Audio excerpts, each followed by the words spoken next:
Good afternoon. We are going to go ahead and get started, and I appreciate you joining us today. We want to welcome you to the Transition to Kindergarten Summit, and we will be getting, we'll get started here just in a couple minutes. And this afternoon's session is being recorded, as I believe you probably noticed when it pops in and tells you all those kind of good stuff. We will also be talking, today's session is a collaborative effort between many partners, including the Indiana Department of Education, the Indiana Head Start Association, and the Office of Early Childhood and Out of School Learning, which is nestled there within the Indiana Family and Social Services Administration. I will be one of your hosts today, and my name is Tanya Carriger, and I am the Indiana Head Start State Collaboration Office Director. And on behalf of our team, I want to thank you for joining us this afternoon. And we also want to take a minute to give a nod to Ted Williams, who he's doing the magical stuff on the back end so that we can make all this connection and all this stuff happen. With that, we do have a couple of housekeeping details. First, I do want to ask that you keep your microphone and your video is fine. We'd like to see your smiling faces, but we do want you to keep your microphone muted so we don't interrupt our speakers and our panelists. Also, if you want to feel free to drop your email in the chat, that'd be great. And we'll just kind of keep track of that. And that way we can send you additional information along the way as a follow-up to the session. I mentioned a collaborative team, and I do want to take just a moment to highlight that collaborative team. We have Sarah Parks-Reese, the Early Learning Specialist from the Indiana Department of Education. We have Beth Barrett, the On My Way Manager within the Office of Early Childhood and Out of School Learning. And then we also have Rhett Cecil, the Executive Director of the Indiana Head Start Association. So just kind of a highlight and a big thank you to all of those folks. And I am going to see if I can, there we go. I want to take just a minute to go over today's agenda. Basically, what we will do is we will begin with Dr. Emily Hoffman at Ball State University, and Dr. Hoffman will be followed by Jessica Tomasino and Sarah Parks-Reese. Jessica is from First Steps, and Sarah Parks-Reese, as I mentioned, is with the Indiana Department of Education. We will take a brief break after that, and then we will regroup and talk about the toolkit that we have assembled for you all. And we'll share that and kind of go through the different components of that toolkit. Following that, looking at the toolkit, we will hear from Dr. Jody Britton of the Early Learning Alliance Network, and she's going to share some of her thoughts and her work. Then we will have some panelists from the Tippecanoe County panel. They're going to share some of the good work that they're doing, as well as some good ideas and examples. And then we will have the PACE Community Action Agency panel follow the Tippecanoe County panel. They will also share some of the wonderful things that they're doing and their ideas as well. So we'll put all that work into place. After we enjoy hearing from those panels, we'll kind of take a minute to step back and figure out what it is we want to do from there. We've taken a look at how we're going to move forward today. And as a collaborative group, when we started planning about this, we really wanted to see how things unfolded. And before we jump into our first speaker, we want to talk to you a little bit about what drove us along this way, in that we the transition values that were developed several years ago from several state partners, those kept popping up in our mind, and we wanted to kind of highlight those today. And in talking about the goals and the focus of the summit, and the focus being the importance of transitions and best practices and all of those things and activities, we agree that keeping these in mind is probably one of the best things that we can do. And first and foremost, there is the overshadowing and overarching goal of communication. As communication is obviously key to any successful initiative. We also have chiming in there with respect for all children and families, and responsive, so we're responsive to diverse cultural and language and needs. There is also collaboration and leadership across the systems and services, as well as data sharing and keeping in mind the whole need of consent along the way. And most of us believe in the practice and practice those daily, but we just wanted to keep them in mind. So getting that far along, I am going to take just a moment to introduce our first speaker. We have Dr. Emily Brown Hoffman. She's going to set the stage for transitions via research. Dr. Hoffman is an assistant professor in the Early Childhood, Youth, and Family Studies Department at Ball State University. She acquired her PhD at the University of Illinois in Chicago in curriculum and instruction, literacy, language, and culture, with a focus on equitable curriculum and instruction to provide genuine learning that affirms children and all their identities. Today, Dr. Hoffman is going to take a look at current research as well as revisit a policy brief in which she was one of a team members that aligned how preschool and elementary school leadership play an imperative role in early learning and how families and communities need to be incorporated. And Dr. Hoffman will be sharing some actionable suggestions. I need to stop sharing my screen. I'm going to see if I can do that. And Dr. Hoffman, I believe you should be able to share your screen at this point in time. Okay. Emily, are you able to? Okay. Let's see if it's gonna let me. Are we good? Okay, you were there and then you were gone. Oh, are we? You can't see it? I can see it. Okay. Oh, okay, now yes, I can't. Sorry, I will try again. How are we? Yes, we can see it. Good. Thank you. Well, thank you for that introduction. My name is Emily, and it is a pleasure to be here and speaking with all of you. So today, I'm going to talk really about the research we have in early childhood education that just can be kind of a foundation of what we're thinking about today. And it's going to start back in 2015. So in 2015, I was part of a team that wrote a policy brief describing how early childhood education policymakers can use the comprehensive research available to form policy that enhances the early care and education that we all know is important. And part of this brief was suggestions on how to use the known research in the field, in the actual early childhood field. And so what we have is a description of the big takeaways from the research. And there's going to be 3 points I'm talking about today. First is a description of how preschool and early elementary settings need to be aligned. Next is how preschool and elementary school leadership play really an imperative role in early learning. And I think there's going to be a lot of leaders on this call today, so I'm excited about that. And then finally, I'm going to discuss how families and communities need to be incorporated and authentically into schools and classrooms. And so this started in 2015 when we started doing a comprehensive search of the research. And now it is 2021. And we only have more research that confirms these points I'm going to be talking about today. I recently did a paper that we nicknamed Decade. And it was a comprehensive literature review on what early childhood research has been saying for the last decade. And so today I'm going to be giving you a synopsis of all of that research and what it's going to be saying for you in practical early day-to-day lives. So this presentation will describe the current research on these topics, as well as offer a few actionable suggestions for all the participants. Okay, so we know that what happens, and so this is really the very beginning of what the research tells us. We know that what happens in preschool and the primary grades significantly sets the trajectory for the rest of one's life. And that's why we are all here, right? We know the importance of early childhood education. That is never in question for us. And that's also why so much effort nationally and statewide is being put forth towards early childhood education.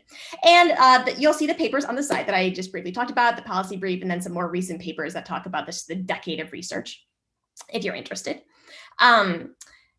So we know that early childhood education is important, right? Research tells us that. We also have been very lucky in early childhood ed because since it just is a topical subject, people have been researching it for a long time now. Research has been really productive over the past 2 decades, and it's giving us a really clear idea about both the nature of learning as well as evidence-based practices for instruction during preschool and the primary grades. So it's really telling us, one, that's important, and then also like we kind of have a good idea of what we should be doing. But national and international indicators are suggesting that during these same decades, we haven't really made significant strides in raising overall levels of achievement in the US. So what does the research tell us about what we can do to improve early childhood ed in the US? What are some things that we can do? And so I'm going to just go straight to my first point. And so the first thing the research tells us we can do is consistently implement comprehensive standards and associated evidence-based curricula, instruction, and assessment aligned from preschool through grade 3. And you can see my little visual there of how we all need to be in alignment, not out of alignment. And so I'm going to start here talking about literacy. And I'm going to start with talking about literacy because there is a lot of discussion right now about something called the science of reading. And I'll get into more detail about this in a couple slides, just so we have a really clear idea of what that is. But the research is telling us that we need to ensure that the standards in early literacy reflect 3 critical areas of early language and literacy development: foundational skills, language and communication skills, and content knowledge. And so when we think about literacy and literacy development for young children, we need to make sure that we are not focusing too much on just one area of early literacy development, but really covering the entire broad spectrum. And I'll come back to that for my literacy example at the end. We also need to specify developmental steps across age levels for all standards. That really is just thinking about how are we in alignment and building off of what children know, so that, you know, the preschool ages and the kindergarten ages are in alignment and know what each other is doing, so that we can really build off of previous learning and teaching, and not really starting from scratch whenever we have a new school or have a new classroom or have a new grade level, right? So how can we really be collaborative and in alignment with each other? We need to employ appropriate assessment instruments that will gather needed student achievement information for all standards. And really what that is saying is that we need to make sure our assessments are working for us, for the teachers, for the schools. Are the assessments giving us information that we can use to then help teach students, right? So we need to make sure that not only are we not bombarding schools and teachers and students with so many assessments that it's not really useful, but very carefully choosing assessments that really inform our instruction and are useful to us. We need to identify appropriate curricula and instructional activities for all standards, and then also for all students, right? We need to make sure that the curriculum and instruction are play-based, are designed for developmentally appropriate instruction, are really centered around student interest and needs, right? And then also, we need to use assessment data to appropriately support program quality improvement, inform student instructional needs, and identify early intervention needs. And so this goes right back to assessment. And not only do we need to choose the assessments correctly that are helpful to us, but we need to use the data that assessment gives us to actually inform the instruction.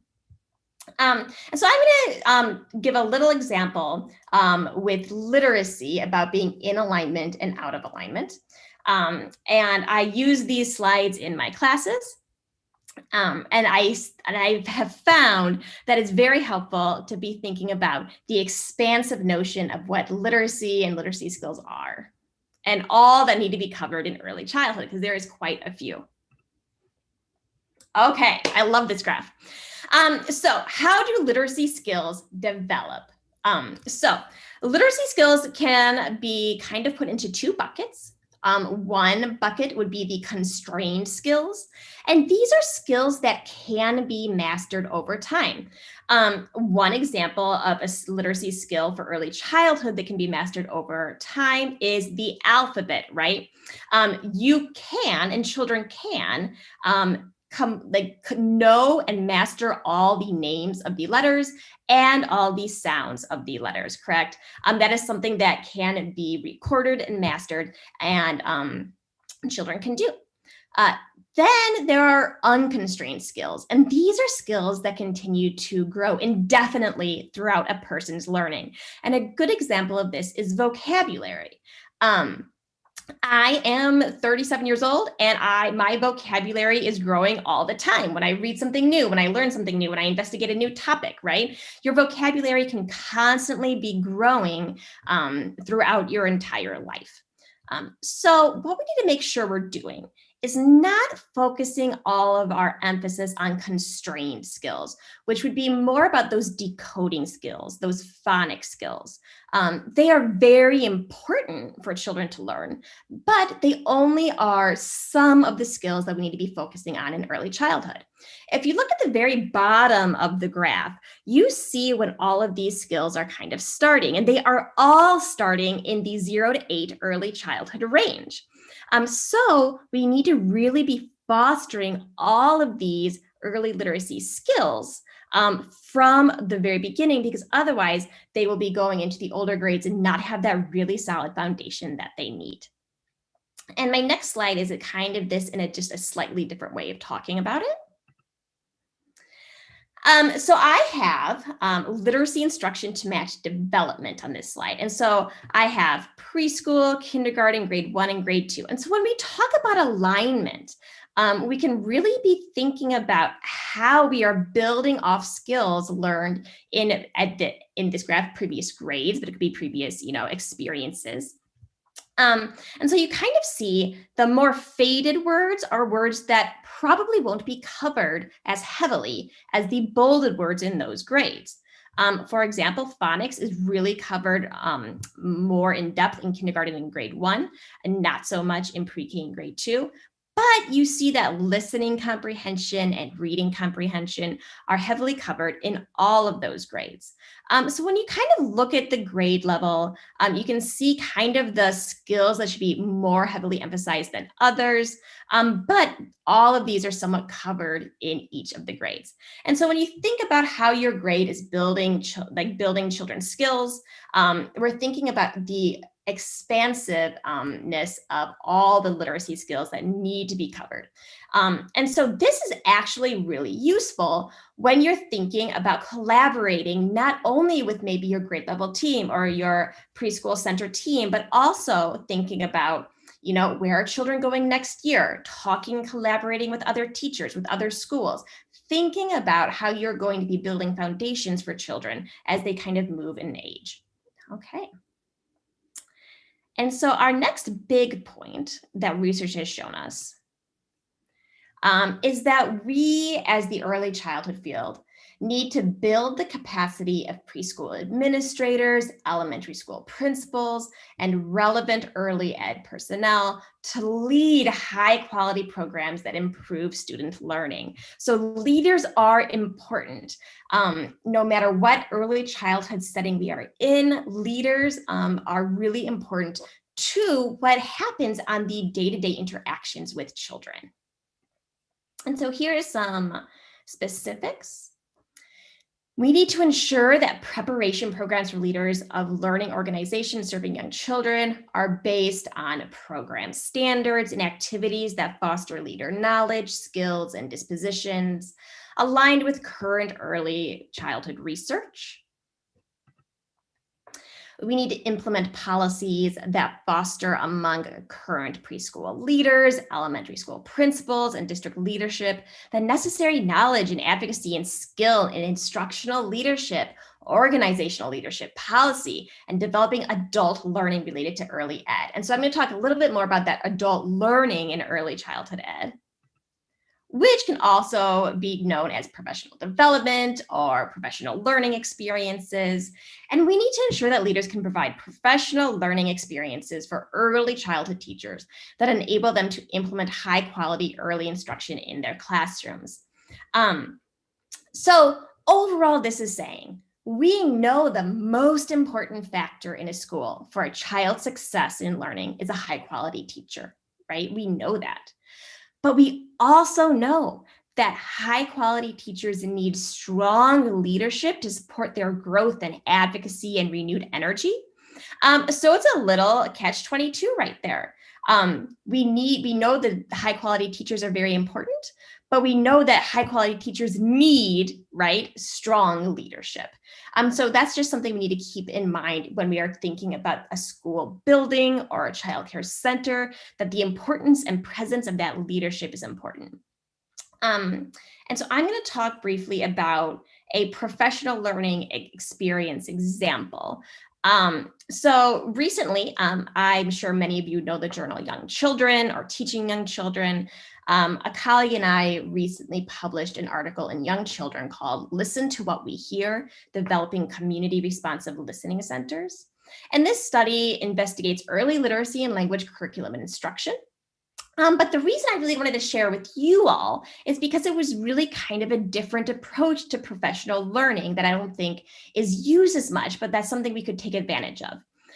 It used design research in which pre-service early childhood educators partnered with a local childcare center to combine anti-bias education and early literacy instruction through building and enacting community responsive listening centers in classrooms. And in case you don't know, a listening center is an area in the classroom where children listen to and engage in books or songs or stories through some sort of technological needs. When I was in elementary school, there was a book on tape. And so you would like put a cassette in and push play and have headphones on. They have come quite a way since then. Many schools use iPads and different apps and things. But that is the basis of a listening center. And we know that that does help foster children's literacy development. But design research is a pragmatic approach that really solves real world problems by designing and enacting interventions to extend theories and improve teacher practice. And it has the possibility to positively impact current early childhood instruction and teacher education through engaging in practice instead of just describing practice. So really, it's that learning by doing. And we know that learning by doing is important for children, and we know it's important for adults as well, really getting in there and doing. And so the best part about design research, in my opinion, is that it is contextualized. So teachers are doing design research in their classroom, in the setting in which they are teaching, and learning and designing and solving problems in their own classroom. And so when I was doing this as a researcher, I did act as a guide for the participants to solve real world problems by designing and enacting a solution. But the teachers in the classrooms and their early childhood ed partners were charged with extending theories and improving their own practice. And they were able to do this because they were in a contextualized setting. So this is why design research and professional development tied to teachers' actual educational setting works out so well. They learn and grow with an expert in the field where they teach. And I kind of like to think about design research as it offers us a pathway for not just kind of describing what is going on, but engaging with what could be or what could happen. And then just briefly about the project that will transition us into our next kind of big point, which is authentic family and community engagement, is that classroom and teachers during this listening center project, they discussed what they would ultimately like to see in a listening center. They shared their current and ideal literacy resources in the classroom. They explored children's interests, and they thought about how to design the listening center to best utilize classroom space. But it was really important for us to center community expertise right from the beginning. Each classroom team interviewed children and families, explaining the idea behind building listening centers in each room. And then in addition to really interviewing families at drop-off, at pickup, there was informational flyers such as the one pictured here, and questionnaires were sent home with children so families could share the Listening Center project with others at home and contribute any additional ideas through returning the questionnaire to the child's classroom. And so after each classroom team completed their own needs assessment, they started planning the design and content for their own listening center. This image outlines the different components considered throughout planning. And then each team developed a plan for the physical layout, the technological needs, the interactive materials needed in each listening center, which vary quite a lot based on age, development, and classroom need and interest. So this included where each listening center would even be in the classroom, what furniture was needed, and what technological and interactive materials best fit the needs of the children and the community. And so that professional learning experience also really is an example of how to engage and support families in their children's learning. So that's our third kind of big bucket of what the research is telling us. And some details on that, we need to fund and implement a campaign designed to increase the number of families actively and authentically engaged in their children's early education in the home in ways that families feel empowered, right? And this might look different based on the community you are working with. So what are some really interactive, authentic ways that children are learning with families at home? And how can we, as early childhood educators, empower and foster that authentic learning? We know that home visiting programs are really important. And so how can we use what we are already doing in home visiting programs and embed evidence-based content, whether that's math or language or literacy, or even content areas, science and social studies? How can we embed some of that content into some of the supports we already have going on with home visiting programs? And then also we need to inform educators and leaders about how to authentically partner with families and communities so that families and communities are incorporated into the schools and classrooms. In other words, we need to invite the families in. We need to make sure that, I know with COVID, this has been a little bit more difficult, but hopefully as the vaccine is rolled out, we can really be opening our doors more for families. How can we authentically engage families to come into the classroom, engage in school, in schools in the way that they would like to, right? Are we really asking and then empowering and honoring what families would like to see in centers, in schools? And how can we really help foster that through authentic partnership?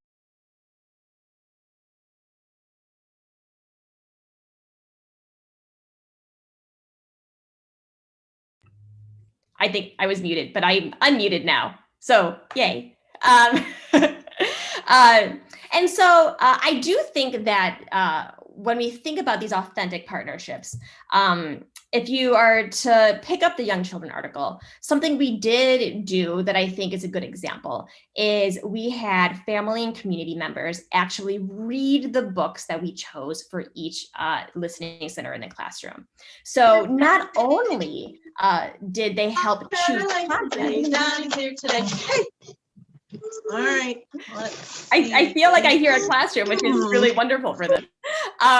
But not only did we have families and communities help choose content, but we had them actually come in and read books so that when children are in the listening centers in their classroom, they were able to hear family and community voices. And so thinking about how we can use technology as well to bring families and communities into our schools and classrooms, that will also, we know, really help support children's learning. And so finally, I'm just going to recap my 3 big takeaways of what early childhood ed research has told us over the last few decades of how we can really support children's learning. It is 2021, and we only have more research that confirms these points, that these are really some important things we need to be really pushing in our classrooms. One, preschool and early elementary settings need to be aligned. We need to know what each other are doing. We need to make sure that we are communicating with each other and building with each other. Preschool and elementary school leadership play an imperative role in early learning. So we need to make sure that we are fostering leadership and understanding how important that is for the entire school building or center. And then families and communities need to be authentically incorporated into schools and classrooms. So we need to do that in a way that empowers families and communities and really honors the lived experiences of children when they aren't in school or aren't in the educational setting, right? Because we know that children do not leave their lived experiences behind, but they bring them with them to school. So how can we really embrace that? And with that, I will hand it back over to. Thank you, Emily. I appreciate it. Great information. And when I was looking away, I'm following along on another computer there. So I was really enjoying that. I appreciate it very much. Thank you. We will go ahead and we will continue along and we'll just kind of keep all of your information in mind as we move forward. Our next speakers are Jessica Tomasino and Sarah Parks-Reese, talking about transitions for children with special needs and their families. And we have, as I mentioned, two speakers. Jessica is she's the Assistant Director of the Child Bureau of Development Services, or First Steps. And Sarah Parks-Reese is the Early Learning Specialist at the Indiana Department of Education. Jessica was previously at the DOE as a preschool special education specialist. And their focus today will highlight the need for supports in transitioning children from one program to another and how organizations and agencies work together to layer those supports and then offer that continuity of services that is so important along the way. So ladies, I will let you take over. Good afternoon. Thank you for joining us. I'm Sarah Parks-Reese, as she said, the Early Learning Specialist at the DOE. Hello, I'm Jessica Tomasino, Assistant Director of First Steps. So you've likely heard someone say, or maybe you've even said this yourself, but children and families are unique, which means they have unique needs. Children and their families enter into the early childhood system via a variety of entry points, and they take different paths to get to kindergarten. This is why you will hear us refer back to those, the importance of holding true to the transition values across agencies. We're now going to take you through each of these paths and discuss the intricacies of them and how we relate back to these values each step of the way. But first, we're going to review the values a little bit more. So as previously mentioned, the overarching concept is communication within these values, but we also have respect, collaboration, leadership, and data sharing. I'm going to read through these because I think that all of the information within them are important. So as far as respect is concerned, we believe that professionals respect all children and families and are responsive to diverse values and cultural backgrounds. Professionals individualize their approach to transitions in or out of a program based on the needs of each child and family. For collaboration, we believe professionals in all early learning settings and services coordinate with professionals in other roles, disciplines, and sectors to facilitate mutual understanding and collective contributions to improving outcomes for all children. Leadership across systems and services is committed to supporting these collaborative transition practices, and we do so oftentimes through data sharing. So with consent, professionals share relevant information about children and families across early intervention settings and services. So these values are meant to bring awareness to the importance of easing transitions for young children and families, moving between early learning settings and services, and to influence program implementation in the response to awareness and effective transition, and how that can lead to more successful outcomes for children and families. Some children receive services in a state's early intervention program, and that's what where we're going to start with our map here. For Indiana, that program is First Steps. Children who move from early intervention to preschool, depending on eligibility, will then receive services from Indiana's Part B preschool program. This program is overseen by the Indiana Department of Education and implemented by local school districts. The Individuals with Disabilities in Education Act, or IDEA, is a federal law that provides states with regulatory requirements for delivering early intervention and special education services. Within this law, there are requirements to provide a smooth transition for children moving from your Part C to Part B programming. In order to do this, our state keeps a memorandum of understanding between the State First Steps Office under the Family and Social Services Administration with the Indiana Department of Education.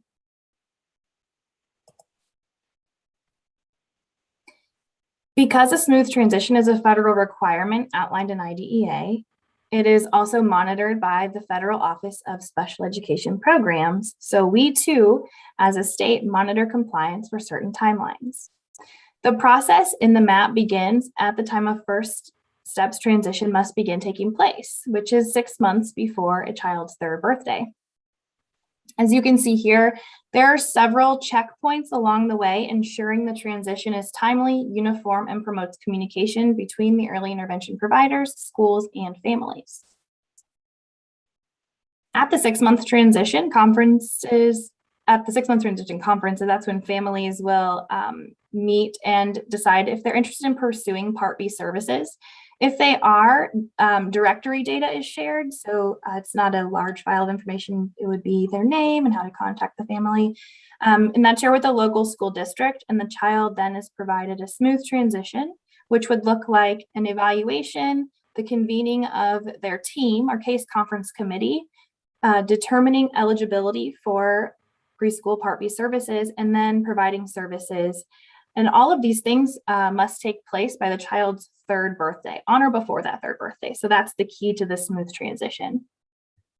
It's also helpful to know what may happen if at any point a child is not found eligible for Part B, or if a parent does choose that they're not interested in moving to Part B services. As you may recall from the transition values, if a family were to choose to leave Part C or not go on to Part B, both IDOE and FSSA respect that choice and have systems in place within our local school districts and communities to connect a family to the resources and programs that align with their needs. It's also important to note that there would no longer be a requirement of the school to provide a smooth transition in this case.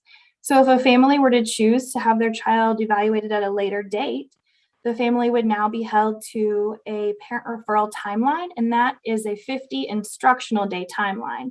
They're no longer required to provide that smooth transition, which would mean services are in place by the child's 3rd birthday.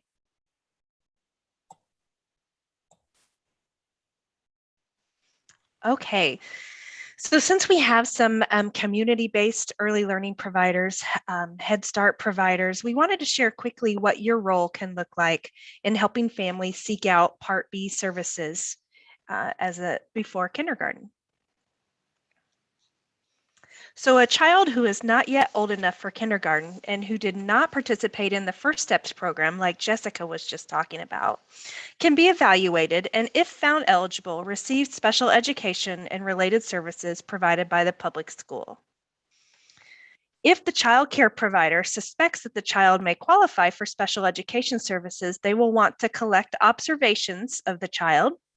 That would fall under the data value, and set up a conference with the family and possibly even the child care or Head Start director, falling again under the leadership value. I know when I was a center director, I absolutely wanted to know and be a part of when those meetings were happening. But they can discuss the child's development, look over the data, and consider next steps. So at the parent conference, you can again share that data And then recommend that the family contact their public school for next steps. Sharing that families would contact the central administration office generally for the school responsible for providing educational services in this area to officially request an initial evaluation. The parents will need to provide the school with written permission or consent for that educational evaluation to begin. The family can also choose to share the data that was collected by the outside early learning provider. And then once the child is evaluated, the case conference committee will meet and determine the student's eligibility, and if eligible, develop an IEP for services. We went a little too far, but that's okay because that's what we're talking about next. And so that you can see the timeline there, but we'll get to that in a minute. So it's important to note, I think, that early learning providers sometimes tell families to talk to their pediatrician or their family doctor, which is certainly one thing to consider, but that doesn't translate into getting an IEP. That doesn't translate into getting help and support at school. So you can have outside testing done either through your pediatrician or whomever, but it still will need to be happening through the school. So they still will need an evaluation through the school to receive those Part B services.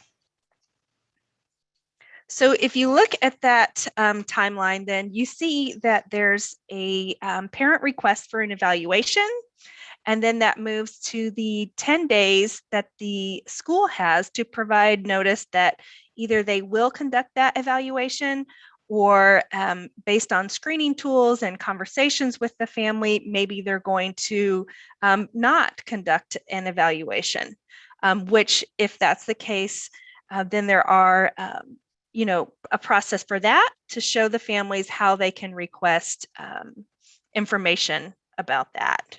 But if they do propose to conduct the evaluation, then that's when the timeline is going to start. So that 50 instructional days that Jessica mentioned. So then if the student's found eligible, that's when the case conference committee will meet, and they'll determine what the IEP, what instructional support. So the IEP, I don't know if we actually said what that means, but that's the individual education program. So that's really the specific plan for that specific child. So based on their development and their needs, kind of what supports they're going to need and what accommodations they may need put in place. And so then the parent has the choice to either accept that plan or reject that plan. And they can take those 10 additional instructional days to review it and decide what they want to do. And then assuming they accept it, that's when the services would begin. Sarah, we have a couple of questions. Do you want to address those now? Or Sure. So the first question says, does the student already need to be enrolled in a school for the parent to make a parent referral to the LEA? And that answer is no. So if you have a child who is 3 years or older, you can go to your local school district to request an educational evaluation. And then the next question asks, if the school denies the request, is there any attempt to refer that family to other supports or services? And that answer has two parts. First, yes. And second to that, the parent can make another request of that school or seek an independent evaluation and see if the child could potentially have an eligibility based on an independent educational evaluation. So there's also a process for that. Thanks, Jessica. Mm-hmm. Is that all the questions? Mm-hmm. I did want to add too that the early learning providers outside of the Part B, so just your community-based programs or Head Starts, can also participate in these case conference committee meetings. They do have to be invited by the family, but families aren't always aware of that. So, making sure we empower families to know that they can invite those community-based early learning programs who, if a child is in both Part B services from the school, as well as a community-based early learning program, most of the week, we want to make sure those providers are there to kind of understand what's happening with the child and what their goals are in their IEP. So again, definitely something we know that sometimes children are spending more time with their early learning providers than they are even with their families, and certainly more than they are with the Part B providers too. So as discussed, all students aged 3 through 5 can be offered a free and appropriate public education through an IEP if found eligible by that case conference committee. So the case conference committee should determine goals, services, and modifications needed in the least restrictive environment. And what we mean by that is where the student can have access to the most typical type of environment. So generally, we would like for them to be in a general education preschool class. You know, an inclusive classroom would be the most inclusive setting where they're getting their Part B services right alongside their peers inside the same classroom. But we want to make sure that they're obviously going to be able to improve in that setting and reach age-appropriate, federally monitored indicators by kindergarten as assessed through iSprout. So that is the assessment that the Department of Ed requires to measure the monitoring for our Part B program. So those indicators federally monitored are social emotional skills, acquisition and use of knowledge and skills, and use of appropriate behaviors to meet needs. So again, all of our transition values, communication, respect, leadership, collaboration, and data sharing are all critical to the relationship between Part B preschool services and kindergarten. So thinking about kindergarten, each student, again, as they start to approach kindergarten age, would be eligible for a free appropriate public education, or FAPE as it's called, through an IEP. But the Office of Special Education does recognize that and respect, right? There's that transition value again, that all parents have the right to delay kindergarten enrollment for their child. So if the parents of a child with a disability elect to delay enrollment, special education services appropriate for a kindergarten age student may be provided for 1 additional year at the preschool level. The provision of these services, again, are determined by the case conference committee.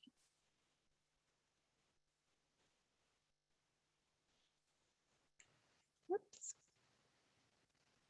We're getting ahead.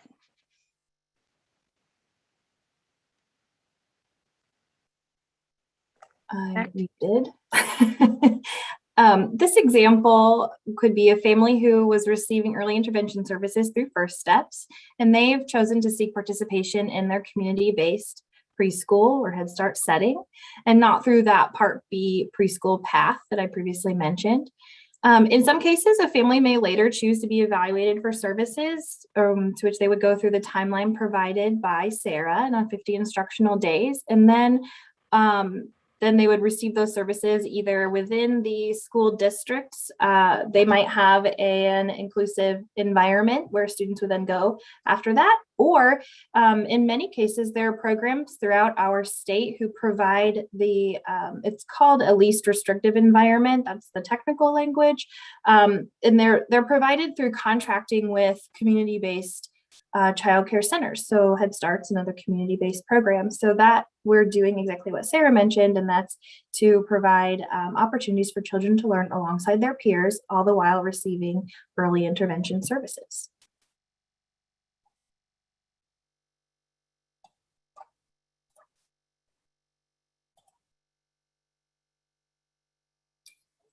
Early intervention and First Steps in Part C, there, as we think about how we support families who might not be moving to Part B services, but directly, but then to those community-based services, we have what's called local planning and coordinating councils, and they serve an important role in ensuring families get the resources that they need to best be supported through these different types of transitions.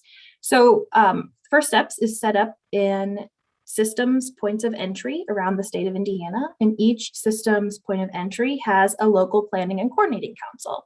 And the responsibility of those LPCCs are to seek out and build relationships within their communities, with their local school districts, with Head Starts, with other community-based preschool programming, and then just other additional resources that families may need. And then they share those resources with service coordinators. So every family within the early intervention system has a service coordinator, and then those service coordinators would let those families know how they can be supported by the variety of different resources within their local community.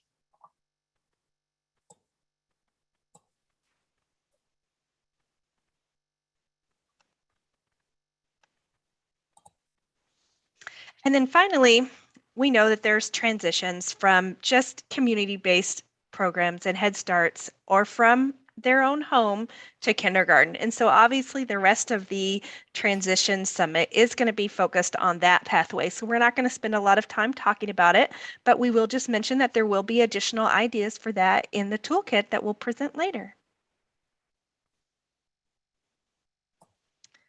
There is our contact information. If you need to get in touch with us or you have additional questions. Were there other questions in the chat that we needed to address?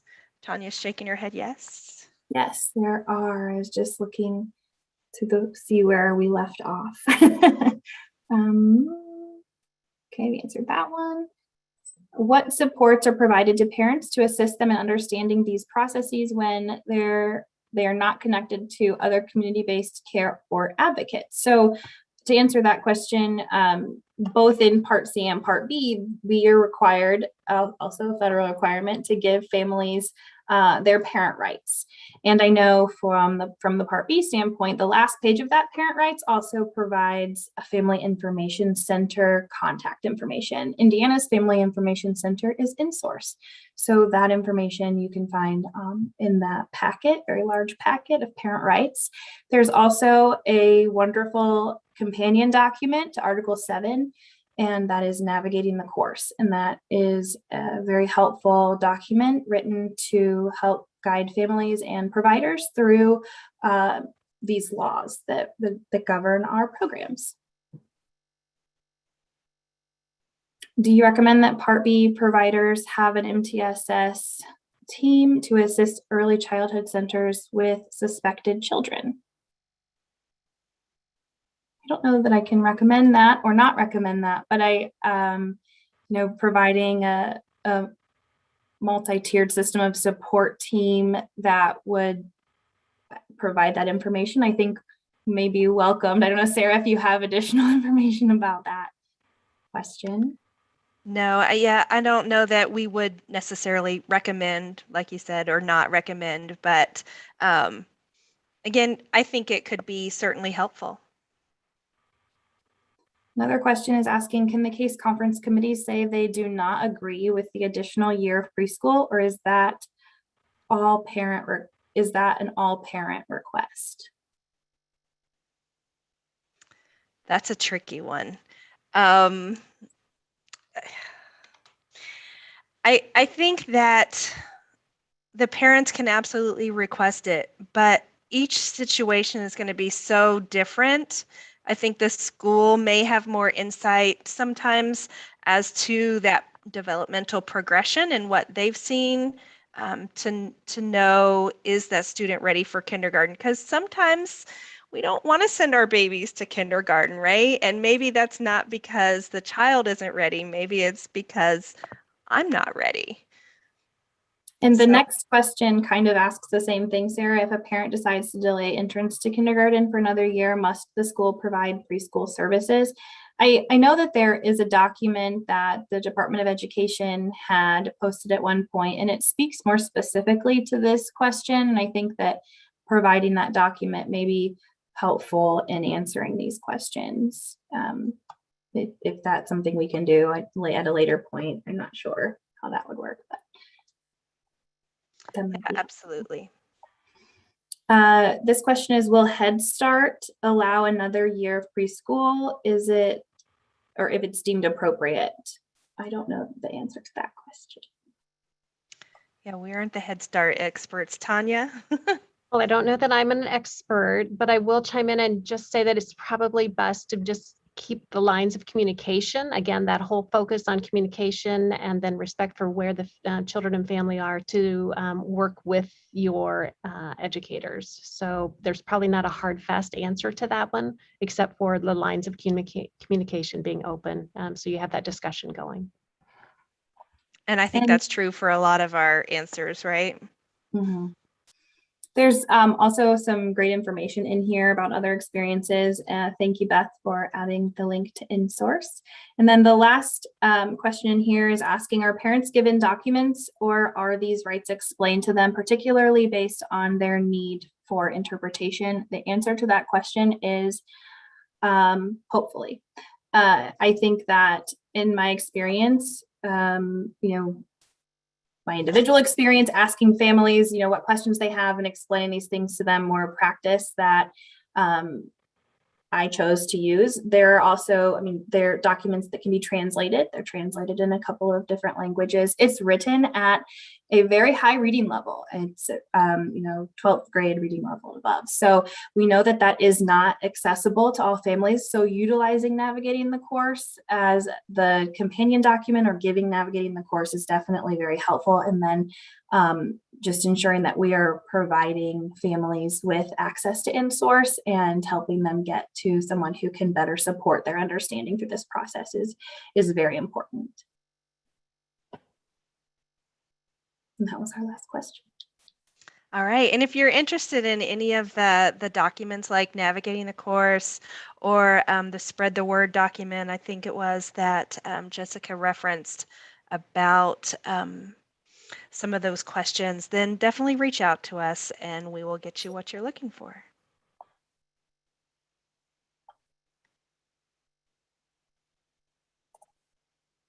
I'll turn it back over to you, Tanya. Thank you, ladies. I appreciate it very much. What we are going to do now is we are going to take a break. So looking at our time, it seems like everyone is doing an excellent job of staying on time. Why don't we come back at 1:45 p.m. Eastern time? So 1:45 p.m. I will put my slide back up here in a minute, just letting folks know that we're on a break.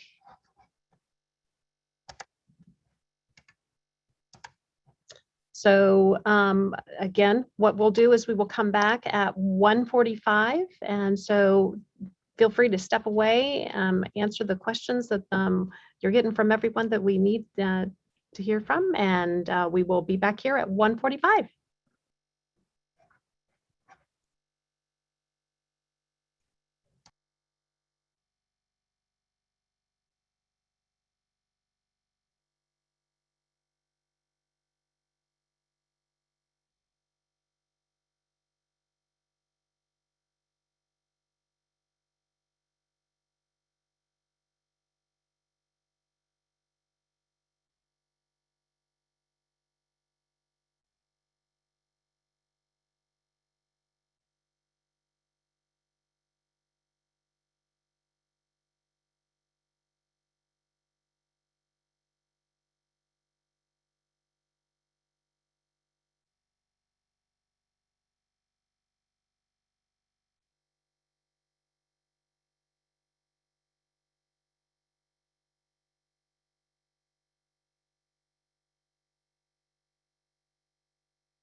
I believe we are at 1:45, so we're going to come back. It is good to see that there's still some good conversation going on into or in the chat area. And Sarah, you read my mind. Thank you so much. Sarah is going to collect those questions that are being asked in the chat, and then Jessica will continue to collaborate.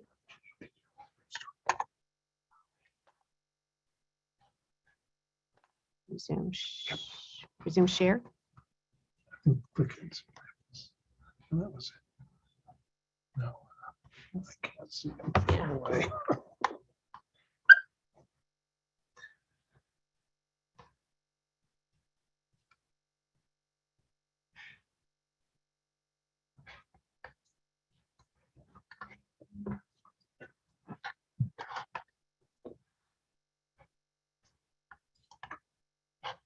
All right, I found if you go here, it'll pop it up.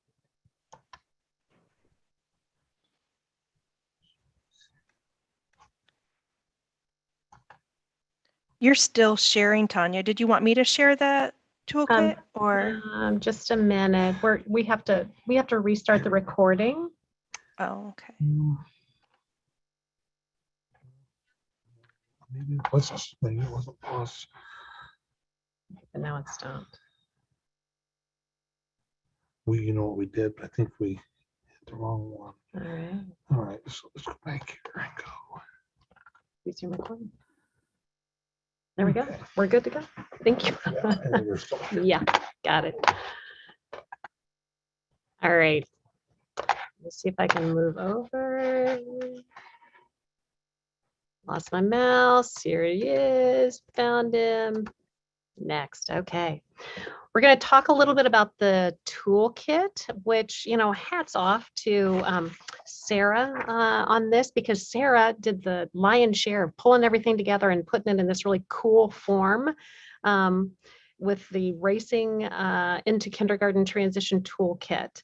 And the toolkit itself, basically it's broken down. Sarah has done an amazing job of breaking it down into not only usable format, but clickable links.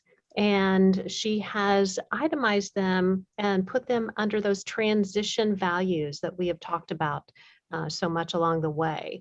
I can tell you, I spoke with Cecil, the executive director of the Indiana Association. Why do I always turn this around? Indiana Head Start Association. There we go. That is posted to the website, and it's on there. And eventually, there will also be a link on the On My Way website. But Rhett is on it, and he has already posted the toolkit there. And Sarah, did you want to walk through it, or I can walk through it? Whatever you want to do. I could do it. Yeah. Okay. I will let you do that. Hey, Sarah, before you jump in, I just want to let everybody know, I'll put the link to the toolkit in the chat function. That way they won't have to search around our website to find it. So great job on that too. Thank you. Thanks for doing that, Rhett. All right, so we'll just scroll through it a little bit. As Tanya indicated, we know that understanding the importance of early childhood transitions is just the first step in easing these transitions for families and children. So this toolkit is designed to help you through some of those steps. So looking again at that first overarching one is communication. And in there, it talks a little bit about transition calendars that are available for both educators as well as families. And there are also kindergarten readiness documents put out by the DOE that are available there too, that you can share with families at parent-teacher conferences or that sort of thing, concepts that they can work on prior to kindergarten. So again, remember, as an overarching transition value, that communication is going to show up in multiple resources in the remaining 4 values too. So a little quick scroll to the next page of respect. So we talked a lot about respect in my last presentation portion, but thinking about it as an overall for all students and families. We serve very diverse families and children, and the first step to respect is understanding some of those differences and engaging in reciprocal relationships. So there is a little bit of a information there from NACCE, the National Association for the Education of Young Children, which I imagine most of you are fairly familiar with. They offer some guidance for how to establish those relationships. And then there's also some information from Head Start about supporting children who are dual language learners and students with IEPs. Looking down at the next page, the next value, collaboration. So again, collaboration, we know we want not just the school, not just the early learning provider, not just the family, but everybody to be involved in that process. So there are some resources there to pull from, as well as a book list that can be used with the early learning providers, with the families, or the kindergarten teachers that have those visiting children and families. So there is a book list there. And then again, there's also some specialized resources for students with IEPs, including sample individualized transition plans there as well. So leadership, of course, strong leadership is vital to the success of all initiatives and practices, so transitions are no different. It's critical that the leaders of early childhood programs and schools are all committed to implementing these transition practices. So Head Start also has a leadership practice for successful transitions to kindergarten. So we would recommend you take a look at that as well if you're a leader of a program. And then finally, data sharing. So as mentioned throughout the toolkit and throughout our summit, data sharing is critical, right? It's important. But again, sharing child level data can only be done with the family's permission, written permission, and in a manner that conforms to programs' policies regarding privacy protection and child records. But again, it's important on many different levels. So if you think about as a kindergarten teacher receiving a preschool student, it could be important to have some of that historical data, some of those daily observations, sample work, early learning assessments that the preschool completed on this child. But thinking how the school can share back information with the early learning providers as well on, maybe 80% of the students that used to attend that early learning facility are performing well.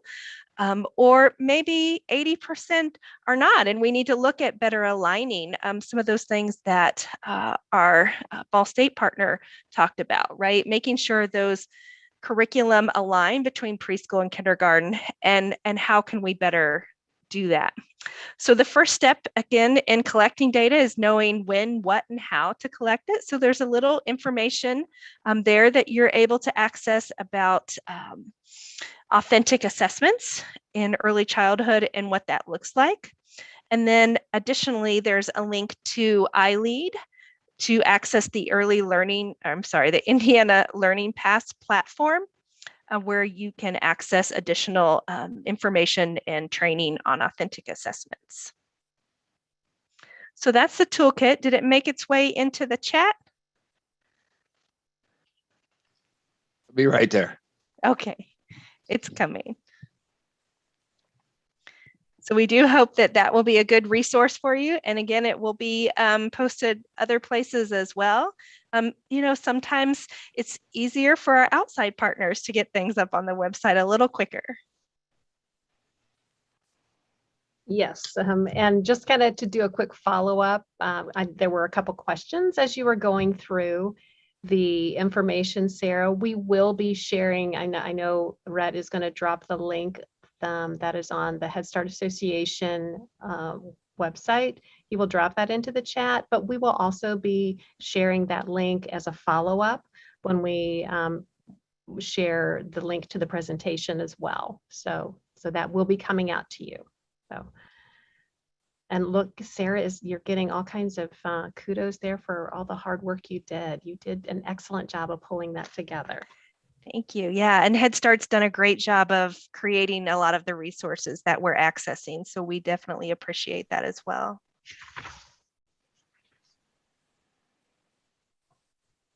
Looks like the chat is in there. Yes, it is. So yeah, Rhett has dropped that in there with the Indiana Head Start Association. So that's a good thing. I am going to just do a quick pause to see if there are any other questions that have come up. We are waiting on our next presenter. She had to step out and she had to attend a different meeting. So that's what we're waiting on. So I'm going to just take a moment to pause on that and see if there are any other questions.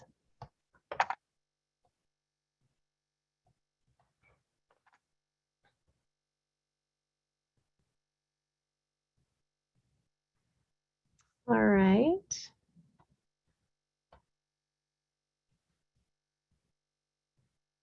Okay, so Mary says the Head Start Association link isn't, oh.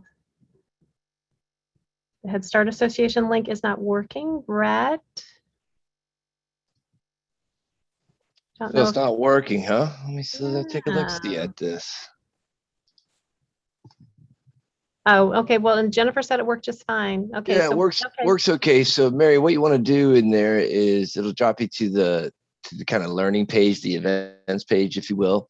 And if you scroll down just a couple of times on your mouse, you're going to run into the entire toolkit built into a PDF viewer on the website. There's some buttons up on the right-hand side, a couple of them that will allow you to print it, to save it, and to download it. You can click download, take it right to your computer, and all the hot links that have been built in by Sarah and her team and Tanya and her team are all active within that PDF. So if you have any questions, I'll throw my email in the chat function as well. That way you can email me directly, and we'll see if I can help you out with that. So, boy, Tanya, you got a lot of folks there. Well, and I think what most folks are saying is that it's a firewall issue. So we've all had to deal with those. So we understand that. And sometimes you have to make sure too that you're copying and pasting it out of the chat, that the link doesn't usually work directly if you click on it in the chat either. So sometimes that can be an issue. And Rhett mentioned printing it, but I wouldn't recommend printing it with all the links in it. I can tell you what I can do too, Tanya, is I'm going to stick it right into the chat. All right, that works. Make that a little easy on everybody, or easier. Easier, I like that. I like that.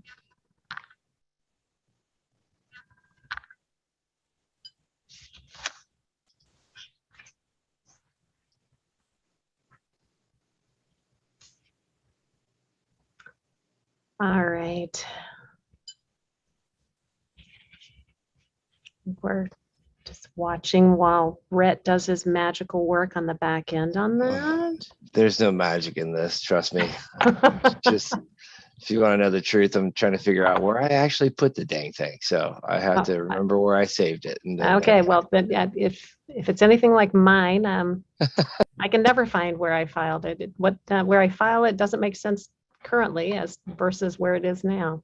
So, all right, we are going to go ahead and chat just a few more minutes about.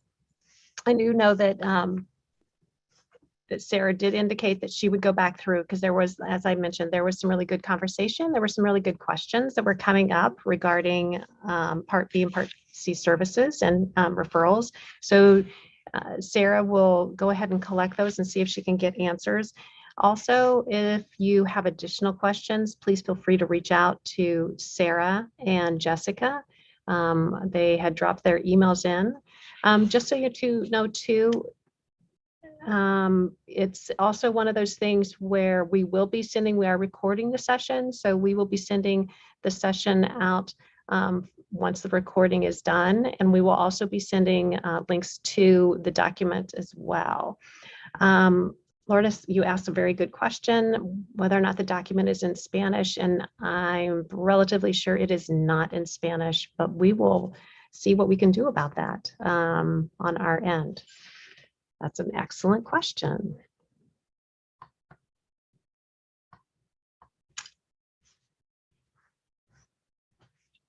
All right. And just for a couple of minutes, I kind of want to circle back for just a minute and talk a little bit about some of the values that we had talked about, the transition values, and how important we feel like they are to all the work that we have done. As I mentioned, it's one of those things where once we, and Brett, thank you. It looks like he has dropped that entire document in there, so you can download that accordingly. So just kind of keeping in mind as we're moving forward with the information, we'll have Dr. Britton coming on here in a few minutes, as well as we'll have our panels that'll be able to get started as well. So when it comes to working with these concepts, and I think both Sarah and Jessica did an excellent job of focusing on this, and there's just keeping respect and keeping those lines of communication open and keeping that collaboration going is extremely important as we move forward. So it's one of those things where just knowing that those overarching transition values are the ones that are guiding us as we're moving forward, and we're trying to help and assist the families as they come in and as they go forward along the way. Okay, I'm gonna see if I don't believe Jody has gotten back on yet, but I am gonna see, I'm gonna scroll down and see if by chance she is there.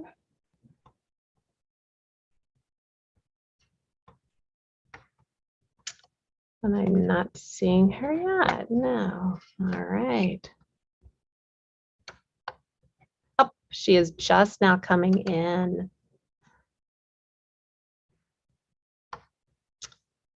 So I'm going to go down and see if I can make her a co-host so she can.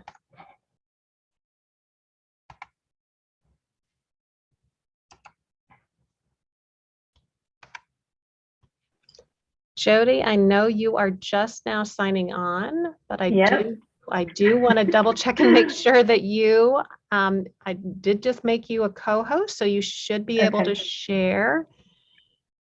What we have been doing is we've been talking about the toolkit that they were working on, and Rhett did a nice job of dropping that in there. And I know you have had a busy afternoon jumping from one meeting to another. So again, we appreciate that. And I will go ahead and just briefly say that Dr. Jody Britton is our next speaker. She is the co-founder of the Early Learning Alliance Network, and she has been an educator, a consultant, and an advocate for purposeful learning experiences for all children. And she's done that for over 25 years. She is the mother of two, a community volunteer and an educational contributor that has contributed to sustainable, responsive learning organizations that engage, inspire, and prepare all children for 21st century learning challenges and opportunities. Dr. Britton will be sharing strategies that have ignited transition supports for kids and families in our home county of Hamilton County, Indiana, and beyond. And she'll be sharing examples including pre-K and kindergarten teacher pairings and child-to-child support, all kinds of fun stuff. So I will let Jody run with what she is going to share. Okay, cool. Is my screen sharing okay? Yep. All right, cool. Thank you so much. Sorry, I'm running back in, but I'm excited to be here, and I hope you guys have had a fun afternoon visiting a little bit. I'm Jody. I'm the co-founder of the Early Learning Alliance Network, and you can find me at Britton on Twitter or Elon for Kids. I'll share my email and things a little bit later. You know, the Alliance all started with an idea that kind of came out during a keynote I was giving in 2010, and it was really amplified by our kind of internal struggle to find childcare for our own children. And there was really this tension for me as somebody who is doing more national and international level work in education to to see like firsthand the disconnect between, the lane we were driving in our schools and the lane that we were driving in our preschools. So when, this really came out of a very personal endeavor for us. And it really just kind of highlighted for myself and our co-founders, there are just too many disconnects and competing priorities between our K-12 systems and our early education systems. So we really wanted to try and impact that connection and highlight positive ways that there's kind of congruency for our kids. Today, we serve over 600 preschools and childcare facilities in our county, and do a lot of national level advocacy work. We are very blessed to have opportunities. Last year, our team was able to highlight some of our community work at the NACCE Public Policy Forum. The big idea of the Alliance is really focused on three priority areas: empowerment, data, and transitions. Empowerment really focuses on professional development, facilitating conversations and events, and that advocacy piece. Data is really focused on connecting disparate data systems and sharing data openly. We want to make sure that we kind of model best practices and transparency of that data. And then we also want to focus on transitions, not only from early childhood environments to K through 12, but also supporting families and kiddos with disabilities or special needs as they get in there. In addition, in transitions, our work really wants to strive to help there be just a better understanding between kindergarten and early learning, kindergarten and beyond and early learning, and vice versa, so that it's not our preschool saying, well, we're going to do this because our schools told us, but there's that shared and mutual respect and continuity between the conversation.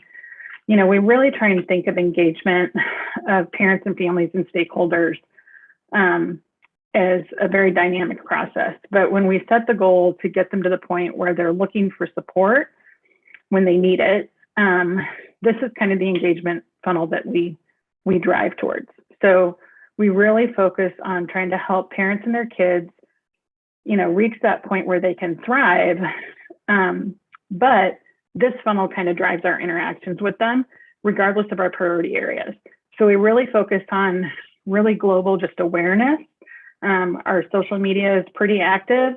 Our newsletters are really active. Our national and state presence is pretty active.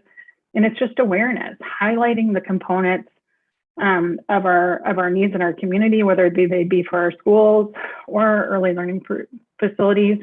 We want to help people discover new tools, new opportunities for learning, and new roles in parenting.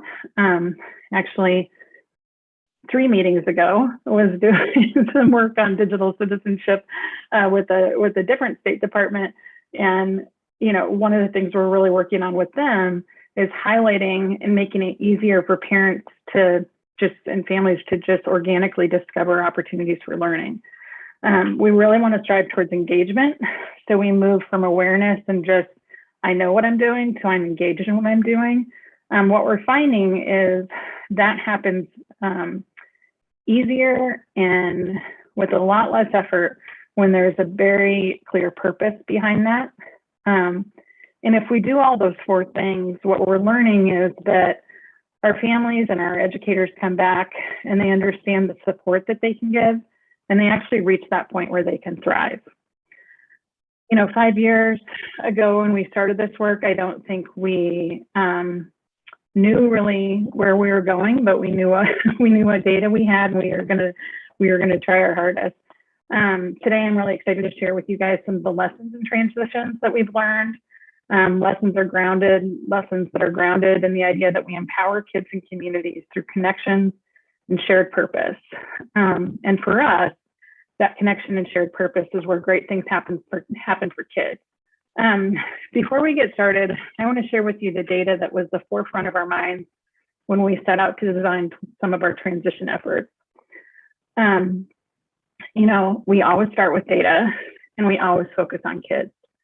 Right now, we have over 79,000 kindergartners just in this state alone. Keep in mind that because kindergarten isn't required and we have an influx of private and off the grid and non-traditional options for kindergarten, that number really isn't as accurate as it could be.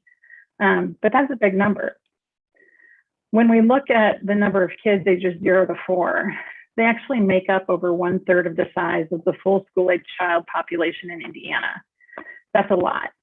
And they're important, and they deserve our attention and the organization of our systems that are built to support them. Our focus is really on not only the people that they call their family, but we want to focus on the people that care for them, educate them, and love them.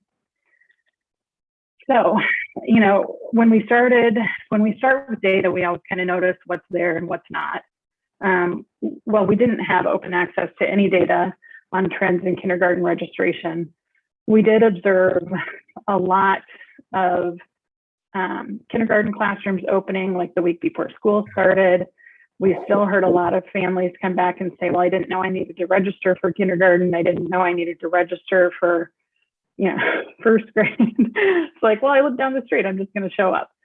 We encountered too many parents who didn't know that they had a part to play in this. I feel like there's still this weird assumption that there's some kind of big cloud that their kid lives in and we all know where they are all the time and they're going to be told what to do and when. And that's not there. So when we think about, you know, the data that we did have, really all of our preliminary data showed us that really one true fact. We can't thrive in isolation as adults, and our preschool teachers need to be talking with elementary, and elementary needs to be talking with our preschools.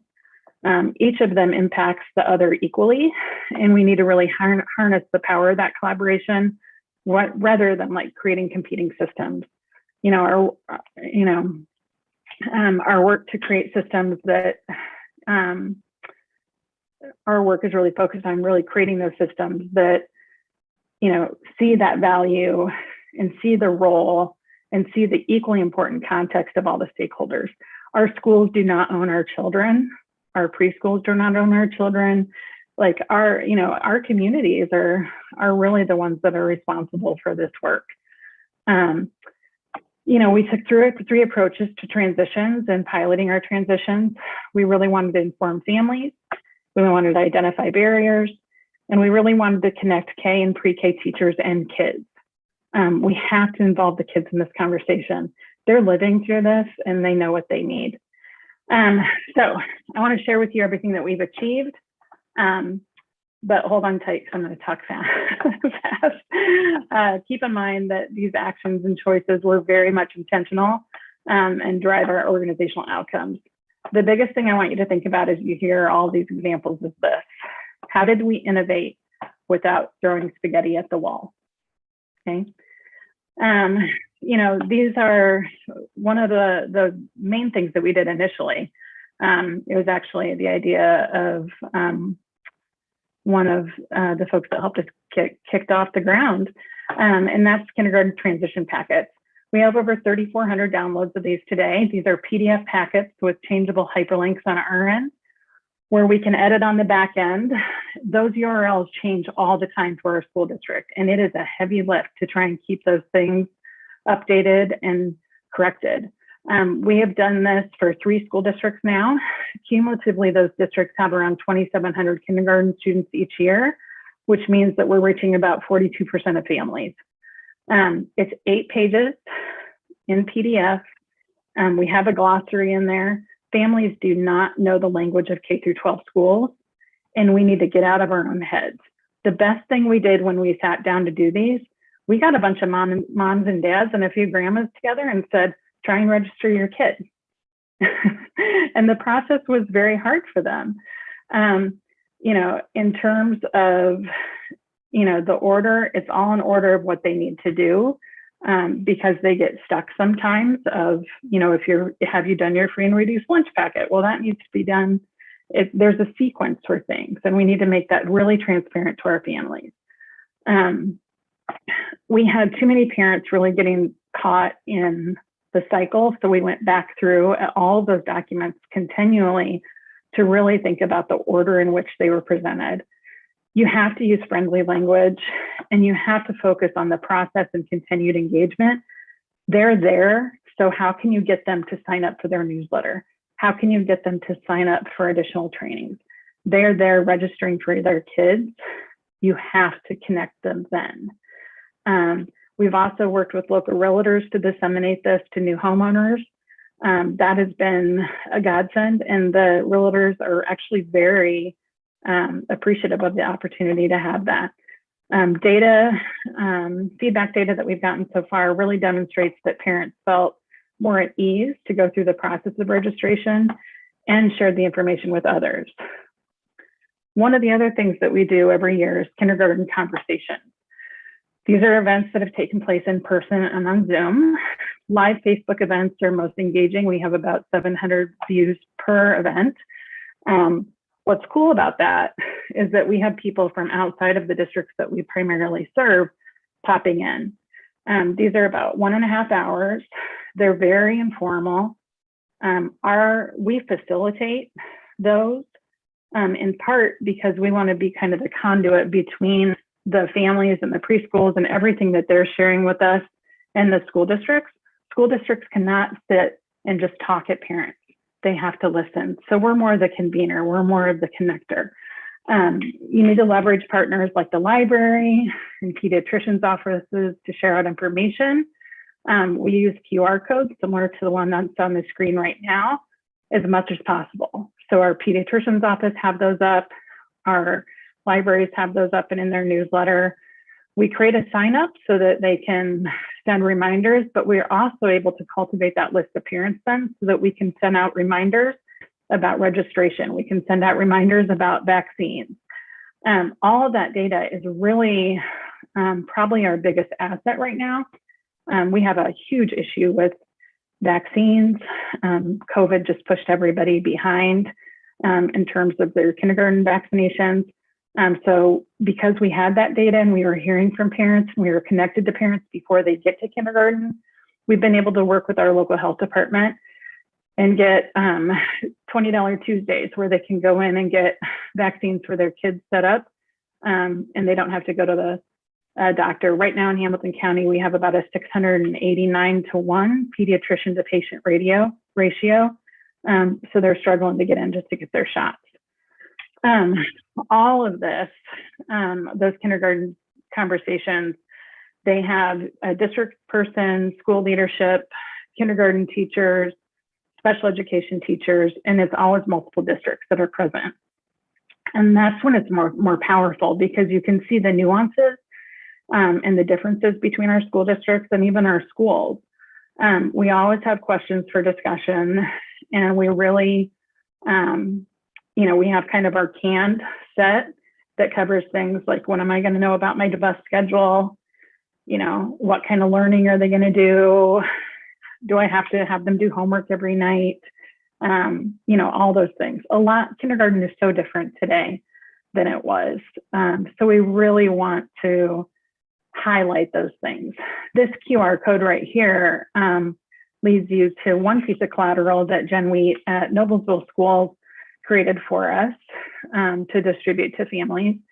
And that, it's one piece of information. And it's just about what parents should see in their classroom.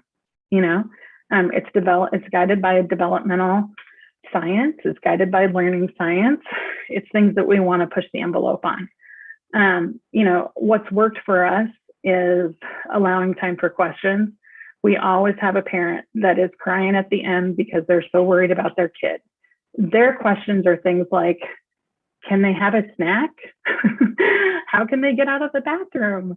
How can they, their questions are so basic that if we go into this really deep dive of more like educational terminologies, they check out. Like, you have to kind of get into the weeds. And at the end of the day, they want to know that their kids are going to be safe, and they want to know how you're going to make that happen. We always talk about learning. We want to make sure that they know that this is not a sit and get educational environment anymore, that play and inquiry and hands-on learning, all of the things that we know leads to deep learning for our kids, we want to make sure that they know that those things are going to happen. We also want to dispel some myths. As an organization, we've really pushed on, stop sending worksheets home when they're 2, because we don't want them to expect that when they're in kindergarten and first grade. Feedback from parents demonstrates that they feel more empowered to send their kids to kindergarten with clarity, emboldened to ask questions, and comfortable with seeking guidance. We also do pre-K and K classroom matches. We've had only over 70 matches to date. We match pre-K teachers in kindergarten classrooms, and seriously great things have happened. We just do a survey and ask for names. Our role in this is to match them up, introduce them, give them some ideas, and then get out of the way. Someone has to be the connector, and that's our organization. Some of the things that have happened, we have one kindergarten teacher who did the GoPro. This was years and years ago. Had her kids use the GoPro to take the pre-K classroom around and show them the office, show them the bus, have them walk through the lunch line. Seriously, opening the bathroom locks. That was what the kids wanted to do first and foremost, is show their friends how to get out of the bathroom. And the kids led this whole video. They archived it. It was able to be shared with others. We've also do kindergarten and pre-K Zooms, which is pre-COVID, and we just let them talk to each other. The preschool kids come up with questions, and the kindergarten kids answer those questions. The kindergarten teachers, we're continually working on this, getting them out into the pre-K, and the same thing, getting the pre-K out to the kindergarten classrooms. So they can really speak intelligently about the other location instead of having some assumptions. In terms of kindergarten, sending pre-K, this is really cute. A couple of kindergarten classrooms now have sent pre-K kids wishes for kindergarten on little cards. So they have little things like, I wish that in kindergarten you, and then they fill them out. And the preschool teachers read those the last 10 days of school and kind of kick them off and get some excitement going for them. Data from the feedback that we have really demonstrates that pre-K leaders feel more connected and children feel less anxiety, with kind of a self-report thing we've done. And teachers feel more connected and good about the work that they're doing with their kids before they even get to their classroom. One of the things that we're really cognizant of here is monitoring equity. We have devices and hotspots that we deliver to our pre-K partners and make sure that they have the technology they need to make it happen. We have some operating agreements in terms of pictures, open sharing, things like that, just to make sure that our kids are safe and that we're all kind of following the same rules. But we really want to help them see the benefit of learning from one another, and invite them all to present with us at conferences and talk about the collaboration and the outcomes. And it matters. It matters when you're all on equal footing and you give them the opportunity to shine. It is, when they have a chance. A couple of years ago, a few kindergarten teachers and I presented at the Indiana NEC conference, and they were so excited because they didn't even think they had a place there, but they do. They have a really important place there. COVID did derail us just a little bit, but we've kept going and kept thinking really critically about our role and our outcomes and what both research and data say. Right now, we had this all set up last year, but we couldn't do it. We have a sprinter van all set up so that we can take elementary principals out and preschools out to, elementary schools. And then a couple of superintendents are going to do luncheons for the preschool directors after that, so they can just talk about what they saw and what they learned, and same thing with the preschools. We're working with parents to find private kindergarten options, especially during COVID. And we're actively publicizing enrollment to all of our 600 plus preschools. It takes a village to get this information out. There's a lot of big ideas that guide us, and this is hard work. And we have been so lucky to learn from folks around the country, and we've been able to contribute to national conversations of significance that continue to teach us how to be better. But we have some kind of big ideas, and I wanted to share these with you guys quickly before my time ends here. For us, ego stays at the door. The end game is always, we're doing this for kids. We always invite other people to join the conversation, but we're not going to beg. There will be people that say no, and there will be people that are like, no, like, I'm here. I don't want anything to do with there. And that's okay. They're not there yet. They will see eventually the benefit of collaboration. It is advantageous for the work to be between early learning and school districts or a nonprofit, but it really helps to have an outside partner to do that, to help that process. There's so much learning there. And we're always looking at equity. We're trying to remove barriers for parents and families. We have a partnership now with Riley Children's Hospital so that we can get translation for our kindergarten registration materials and special ed materials and even early childhood materials. We're constantly working on, like, how can we close caption everything that we do? How can we make sure that we're providing transcripts so that we can have them available for parents? It's just something to really think of. And we really try and stay up on the research base. And we're okay with raising the bar for everyone. If every one of us that are here today go out and say the system is here, so I'm going to be here, nothing is going to get better. You have to raise the bar a little bit. And it's okay to do that. It's actually really fun. And it makes great things happen for our kids. We do have long-term metrics that are continually working on to guide our efforts. And if you're not really having fun doing it, the families and the people that you're trying to engage aren't going to have fun either. So that's really what we're focused on, is making sure that these, whether it's our preschool fairs or our kindergarten conversations, we want people to find it enjoying and helpful, and we want them to laugh a little bit, Moving forward for you guys, I guess my call to action would be, for our team, I cannot tell you how many times in a week they actually got me a little plaque that says stop throwing spaghetti, because I always say, do not throw spaghetti at the wall. We have to think through this. We have to use our data. This is far too important for us to just throw stuff up and see what sticks. You have the data, use it. So how are you going to use the data? How are you going to collaborate? And really dig into the words there, because collaboration is a completely different thing than partnership. It's a different thing than conversation. And how are you going to be the connector? Someone has to be the connector. Today, there's too many parents, there's too many kids, and there's not enough of us. So who can be the connector? Who's going to be your primary connector? And most importantly, how are you going to know if you're successful? How are you going to know that all of that work and all of that effort made a difference? Thank you guys for listening while I brain dump on you for a little bit. Again, Jody Britton on Twitter, and my email is up there, jody@earlylearningalliancenetwork.org, longest email ever. And I look forward to hearing from you guys, and let me know if we can help at all. If there's time, I don't know, we can take questions if you want. You know what, we actually are doing just fine on time. So you're getting all kinds of accolades in the chat, so that's great. Why don't we try to take one or two questions? Okay, contact information up again. Would you mind putting that in the chat, Jody? Or actually, we can send it out later as well. So when we do the follow-up, we can do that.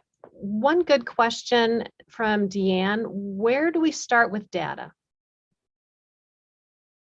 Okay, you're muted. I've done that all day today. My spacebar trick has stopped working. Sorry, I don't know why. Of course, today when I'm back to back to back, it stopped. I think for us, we looked at how many kindergarten kids there were. We talked to our preschools about how many kids were going into kindergarten, because we have a whole lot that aren't going to kindergarten, which is weird in and of itself. But we, start with the really easy data. How many kindergarten kids are you going after? And literally do some focus groups and get just general families around the table to say, what could we have done better? They're the ones you're trying to serve. It is not on you to get in their brain and figure it out. It's on them. It's on you to invite them to the table to share with that with you. And then look at, like, if you're a school district or if you're an organization that already has analytics, like, look at your analytics. If you're putting up videos, if you're putting up materials, if you're putting up new web pages, have somebody look at the analytics, and we're always happy to help with that. We really geek out over it, actually, because that's going to tell you where people are going naturally anyway, and let that guide you. I cannot, so the data, just start with how many kids are you going after? Where do their people live online? And what's the best way to connect with them? I think that would do it. I hope that answered the question, Deanne. I think that's a good way to get started, and just kind of to have some ideas of what it is you're pulling in there. I appreciate it very much. And Sarah did drop your email in the chat, so that's perfect. Thank you, Sarah. I appreciate all the efforts here for the team as we get together. Jody, thank you. I know you've had a crazy day and a crazy afternoon. Hopefully your meeting earlier was successful as well.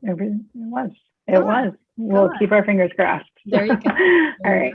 Thank you all. Well, thank you. As we move on to the next part of our session today, we are going to move into talking about and talking to and hearing from a panel, actually two panels, and we're going to start with the panel, and Sarah is going to lead this conversation. Sarah, do you want me to put up the names or of the panel, or would you prefer I not? What do you want me to do?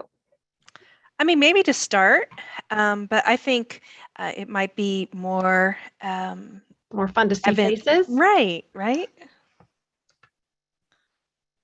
All right. So here are the folks that we have that are going to be joining us. I will let Sarah introduce everyone, and then Sarah, when you give me a thumbs up, I will take that slide away. How's that? Sounds good.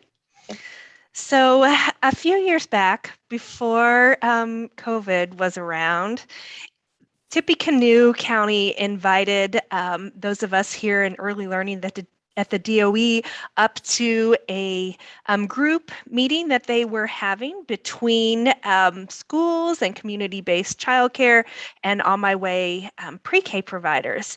And so that meeting has kind of stuck with us over the years, and we really wanted to invite them to be part of this panel today. So we have 4 people here, but there were many more people at that meeting.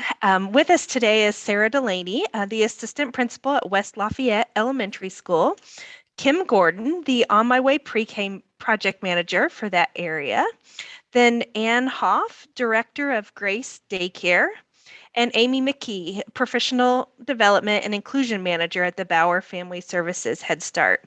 So we're going to let Kim kind of kick us off here, and you can go ahead and take down those slides, Tanya. We're going to let Kim kick us off and tell us a little bit more about these meetings, and then we'll get into the questions, and we'll allow the other panelists to introduce themselves as we go through. Thanks, Sarah.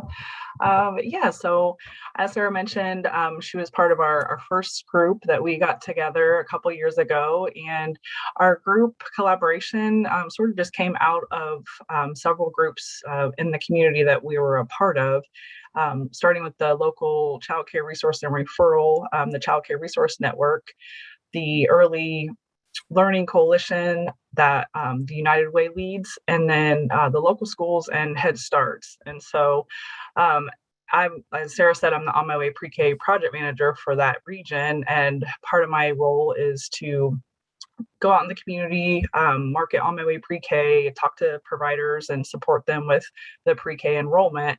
And so this kind of formed out of a request from the On My Way pre-K program, specifically the home providers, that wanted to know exactly what kindergarten teachers were looking for. They wanted to make sure that they were doing the best that they could to prepare the children for kindergarten.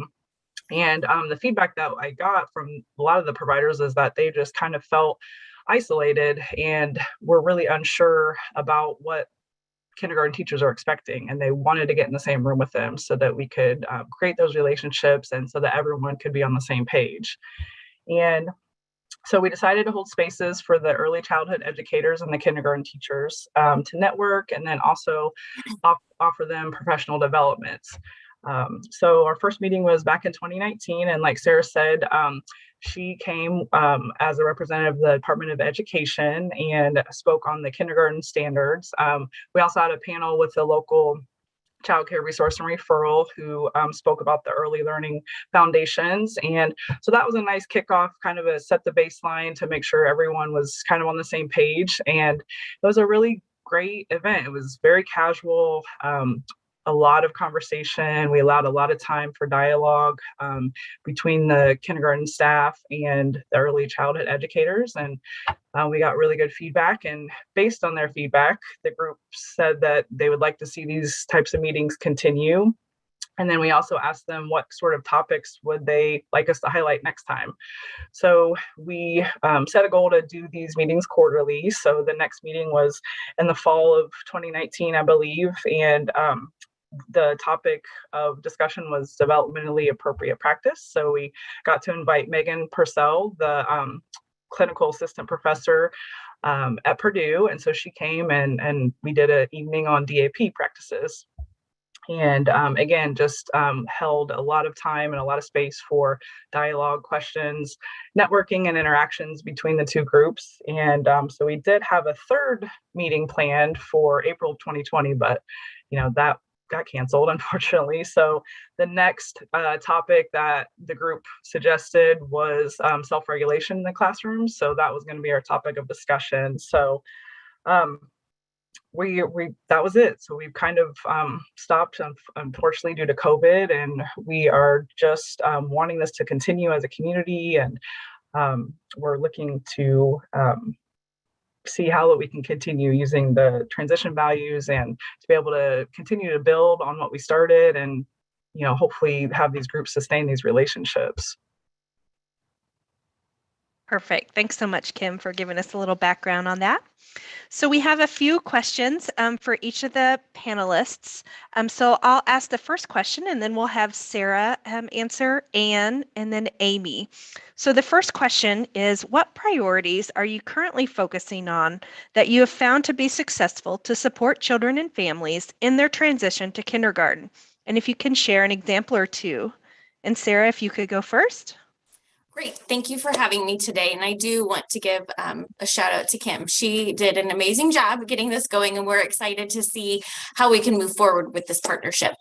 Some things that we've been working on specifically really involve informing families, kind of catching them early. We're using our Parent Council Facebook page that's also connecting and sharing out throughout our community. We have a very tight-knit community here in West Lafayette, is where I'm from. So just reaching out and touching base with parents, answering some of those questions. I know the same questions that were discussed in the previous session, just how do my kids eat snack? How do they go to lunch? How do they go to the bathroom? Just kind of hoping to kind of ease some of those worries. That's one thing we've been working on. And one thing I know that our kindergarten team and our admin team has really been focusing on is finding a better way for us to do some of our kindergarten screening so that we can better see who is ready to go in some of these foundational skills, and who are the students who may need a little bit more support, and who are the families who may need some more support, just so that we can, get them in the right match in the right classroom, and really just getting to know their background. So those are the things that we're focusing on, especially after meeting as a community group. Thanks, Sarah. Anne, can you share what your priorities are and what you found to be successful? Yes. We currently build our curriculum around the early learning foundations, noting the standards that prepare children for kindergarten. We also share those with our families and educate the families on what those standards are so that they understand what we do is important and what the children are learning is important. We also make sure that we have the student evaluations ready for families to take to kindergarten roundup. We make sure that we advertise the roundups for all the different school corporations, because a lot of our families go to each of them. So we just really try to make sure that the parents are well informed. We try to incorporate like a take-home folder to kind of prepare them for some of those skills that they'll need as parents entering elementary school. It prepares them for the responsibilities that they'll need to have. And then later in the summer, as our children get older, we transition them out of the naps just to prepare the kids for a little bit longer day. And that's been really well received by our families, and that seems to work well. Thank you. All right, Amy, do you have anything to add? Yeah, so a couple of the things that I wanted to talk about what we're continuing to focus on kind of echoes what the others have said about helping to alleviate some of those barriers that the families might face with that transition. So we also do a kindergarten transition packet. It's a little bit different than the one that Jody spoke about.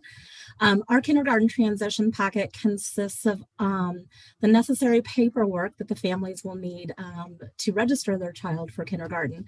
So we get the appropriate consents with families, and then we help them to share immunization records, any kind of health records that we might have on file, birth certificates, the latest assessments or screenings. What we've found, and the reason why we want to continue to work on that and provide that, is that sometimes, I think it was mentioned as well, the school systems don't know how many children to expect. And if the family doesn't show up for registration, they don't know to expect them in their service or in their school system. And so we also provide with those packets a list of children for them to expect from our programs to transition into their kindergarten program. So that's one of the things that we're continuing to focus on. The other thing is a summer learning packet, and I think Ms. Ann kind of spoke to that as well. Tippecanoe created during that panel that Kim was talking about, or during that group, the kindergarten readiness goals and checklists. And we use that and send home with all of our kindergarten transition students, along with a couple months of activities and all of the materials that they'll need with those, just to kind of transition them in and continue to help build those kindergarten skills. Thanks, Amy. Second question is, what benefits do you see from collaborating with others in your group? And we'll go back to Sarah. I think some of the biggest things that we saw was just the ability to have professional conversations in a relaxed atmosphere. That enabled us to share our kindergarten expectations. It allowed our preschool teachers and our kindergarten teachers to share trends that they're seeing over time, to talk about concerns that they're seeing families having, over multiple years, and then talking about ways that we can help alleviate some of those concerns. Honestly, it was just a great way to sit down and talk with like-minded folks. I know our kindergarten teachers, sometimes they feel like the odd man out,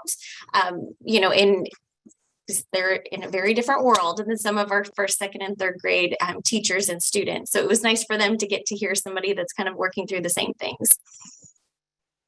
Thank you. Anne? Well, of course, the collaboration offers support and guidance, and a lot of idea sharing, which is really huge for our early childhood.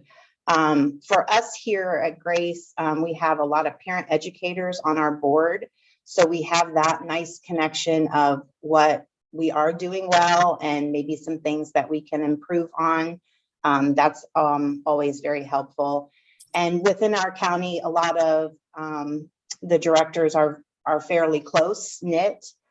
So we have a really good support. And it was really nice to meet all the elementary school teachers as well. So I just think if we can continue sharing and collaborating and idea sharing, we're going to set up the kids for the best success. Thank you. Amy? I think that the biggest benefit with the collaboration is being able to truly understand some of the barriers that the schools are telling us about, and how, especially if we think back to that documentation, if we're talking about a homeless family or a family that is transitioning or foster care, some of those documents may not be readily available. And so being able to provide those documents up front, the list of enrollment, kind of eases the burden for the family, but also the school system. They have that there for them ready right from the start. And so I think that the collaboration really helped us to understand the barriers that were out there and how we can facilitate solutions to those barriers. Awesome. Thanks, Amy. I think you bring up a really good point that the focus is on easing the burden, easing that transition for families and children, not necessarily easing it for the school, but it happens anyway, right? Like when we put the focus on children and families, it makes it easier for everybody. All right, final question for this panel is, what goal or goals do you have for the future of your program's collaboration? And we'll head back to Sarah for one more time. Great. Some things that we really enjoyed the thoughts of and would like to spend some more time on, we're arranging ways to get our pre-K kids to either visit the school. I love the idea of a virtual video or a Zoom call, and the buddies, the kindergarten and preschool buddies. I think that's a fantastic idea. And then we'd also like to work towards sharing progress. If a student has completed a pre-K program, being able to see their end of the program assessment, see where they were at, and then us being able to share back with the preschool to share, this is how well they transitioned, or these are the things that we saw that were really great. These were the things that they, needed some more help with. I think that would help us all to grow. Awesome. Yeah, we mentioned that earlier too, making sure the schools are able to share back some of that data. Right. Awesome. Anne? Something that we started this year is our pre-K classes have begun co-teaching so that the children can learn different teaching styles. So a goal that, I have would be to make some connections in our elementary schools and maybe do some visit days where our teachers can kind of visit kindergarten classrooms and kind of help facilitate that transition to kindergarten, learning some different techniques and implementing lessons and how to deal with some behaviors or some skills that the children aren't learning right away that we could incorporate and work with. Great idea. Amy? One of the goals that we're putting into reality this year is a kindergarten transition night. And so we will be working with some interns this spring, and we will be going into families' homes. Hopefully we can have this happen in person. If not, it will be over Zoom. Really talking to those families of our kindergarten transition students about what some of their fears are. I know that Miss Jody kind of alluded to this in her talk as well, but what are you afraid of as a parent with your child going into kindergarten?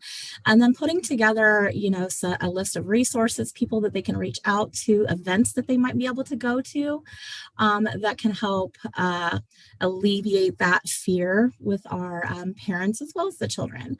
We're hoping to be able to partner and collaborate with our local school systems and getting a representative to potentially come onto those virtual calls to talk about the school that they're transitioning into.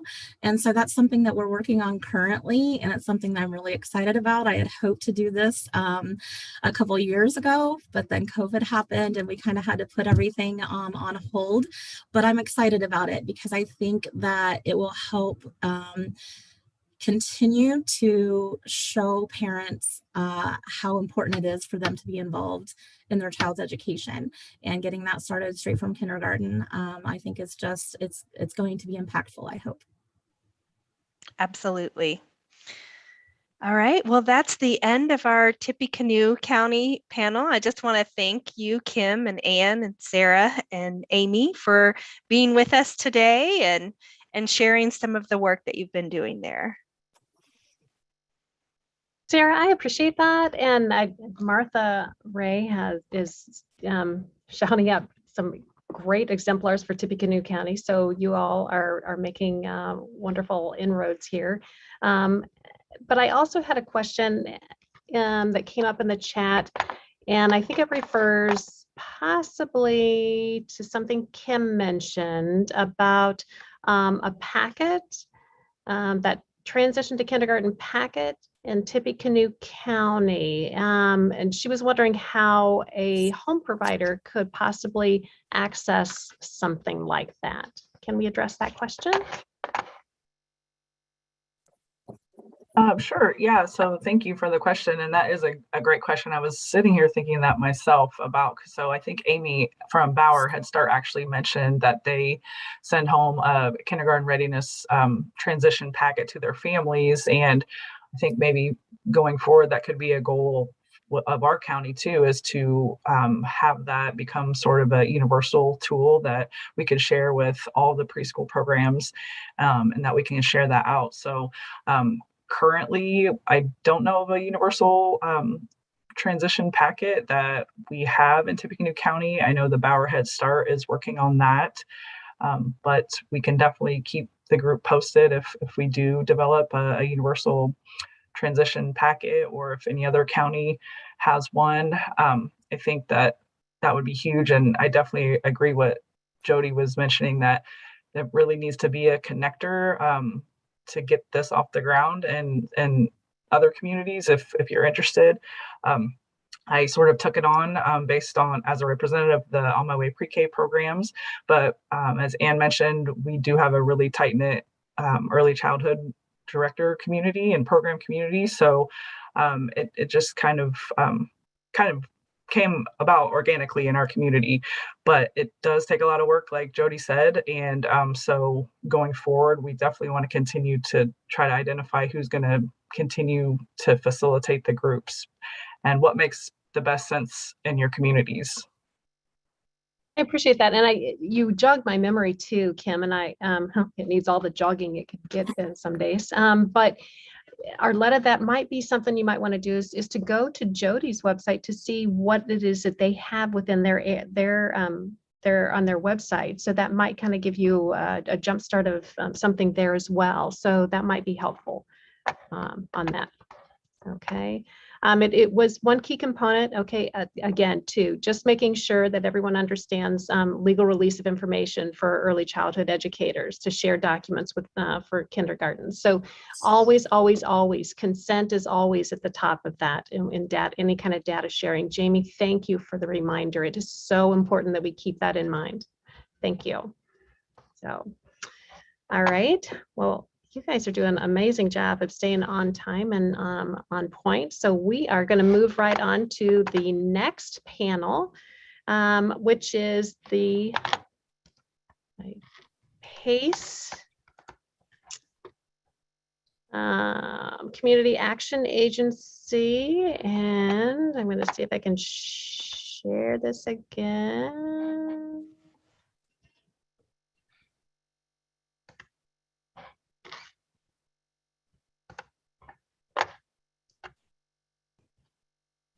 All right, we have an entire range of folks joining us from down in several counties. This next panel, they were recognized by and received one of the several kindergarten transition grants from Early Learning Indiana a couple of years ago, when it ran the Start Strong for Kindergarten competition. And they were recognized for their work with children and families in Knox, Davies, Greene, and Sullivan counties. And especially they were recognized for their transition activities and their formal collaborative agreements with each primary school in the service area, and the pre-K and kindergarten communities as well. Today, we have Tanya Beasy, the Head Start and Early Head Start Assistant Director for PACE, as well as Carrie Krager, the Site Director for PACE. Mark Hill is on as well, the Executive Director of United Way. Kelly McCarty, the Vigo Elementary School Principal. Renee Judy, North Davies Elementary School Principal. And Corbin McCrary, who she was wrestling kids a few minutes ago when she checked on earlier. So hopefully she'll be able to join us from Tecumseh Harrison Elementary School. We're going to use a similar format and ask those questions, the similar questions. And as each panelist gets started, and a second, I have to admit some plenty, and I cannot do two things at once. So I'm going to take this down. I'm going to stop sharing. So,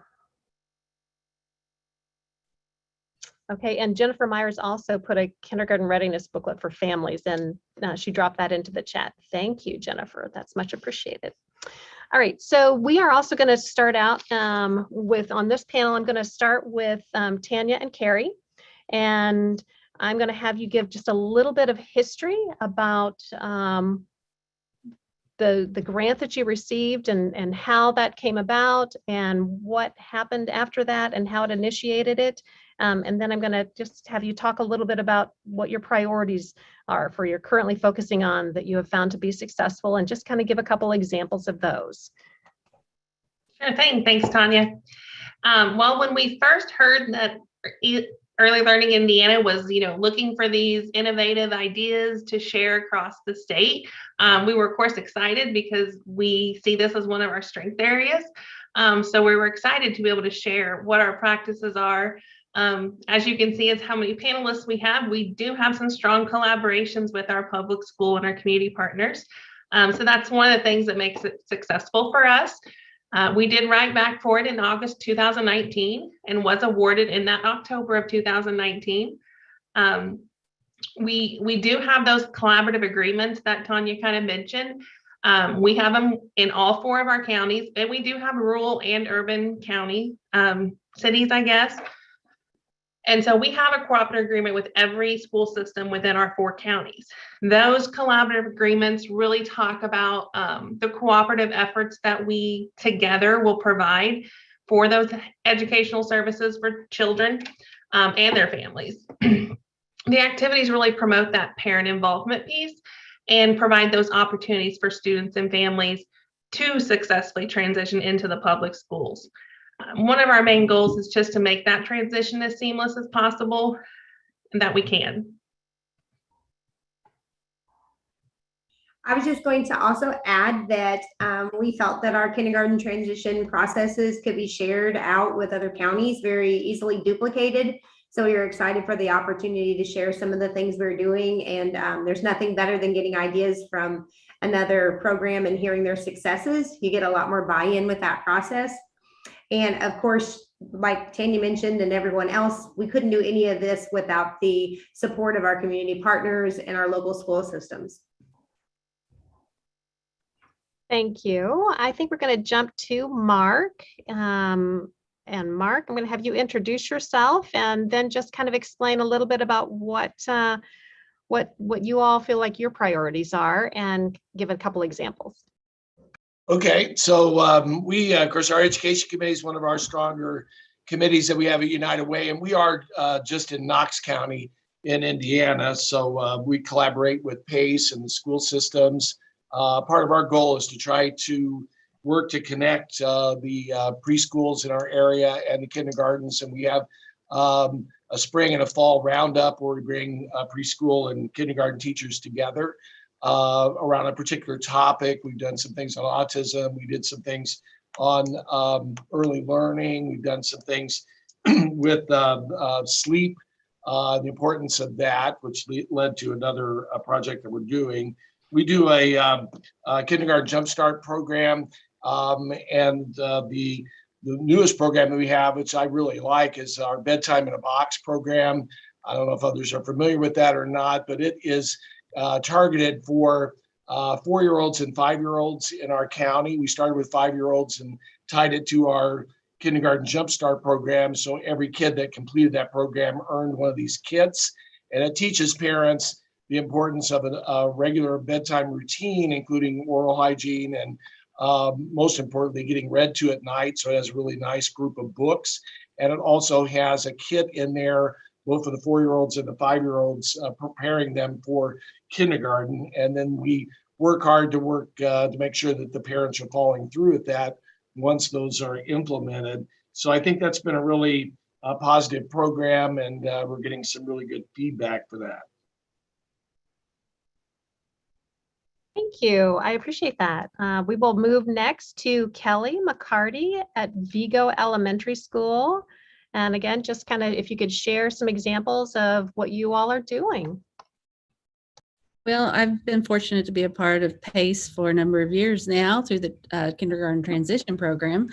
Originally, we came together with parents each spring, had a roundtable discussion, and I served as more or less a liaison between the schools, the Vincent schools, and PACE, gathering up some representatives each year for those sessions. We would ask kindergarten teachers, our school nurses, our school social worker, and other administrators, and even one year we had our transportation department there just to answer questions for parents before entering kindergarten to ease their minds a little bit. And it's really been successful. We've done it different ways through the years. One time we did a booth or a station set up for each school, and those representatives were at the table, and the parents could go to the station that where their child was going to attend, and just again trying to start those relationships as early as possible, building relationships with our families, and meeting parents, giving them a face with the name so that they're more comfortable when they first come to our building as well. And I think that's just been a real successful piece. You know, we're just there to help make the transition as positive as possible for all the students. Thank you. I appreciate that. We'll move next to Renee Judy, who is the North Davies Elementary School principal.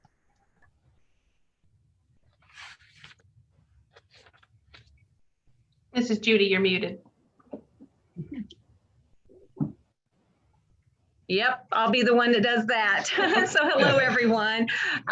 You know, we have a lot of benefits of having the Head Start in our school building. We've been really fortunate to have that the last several years. It really gives the students that head start and gives them a heads up on the lay of the land here, you know, in our building.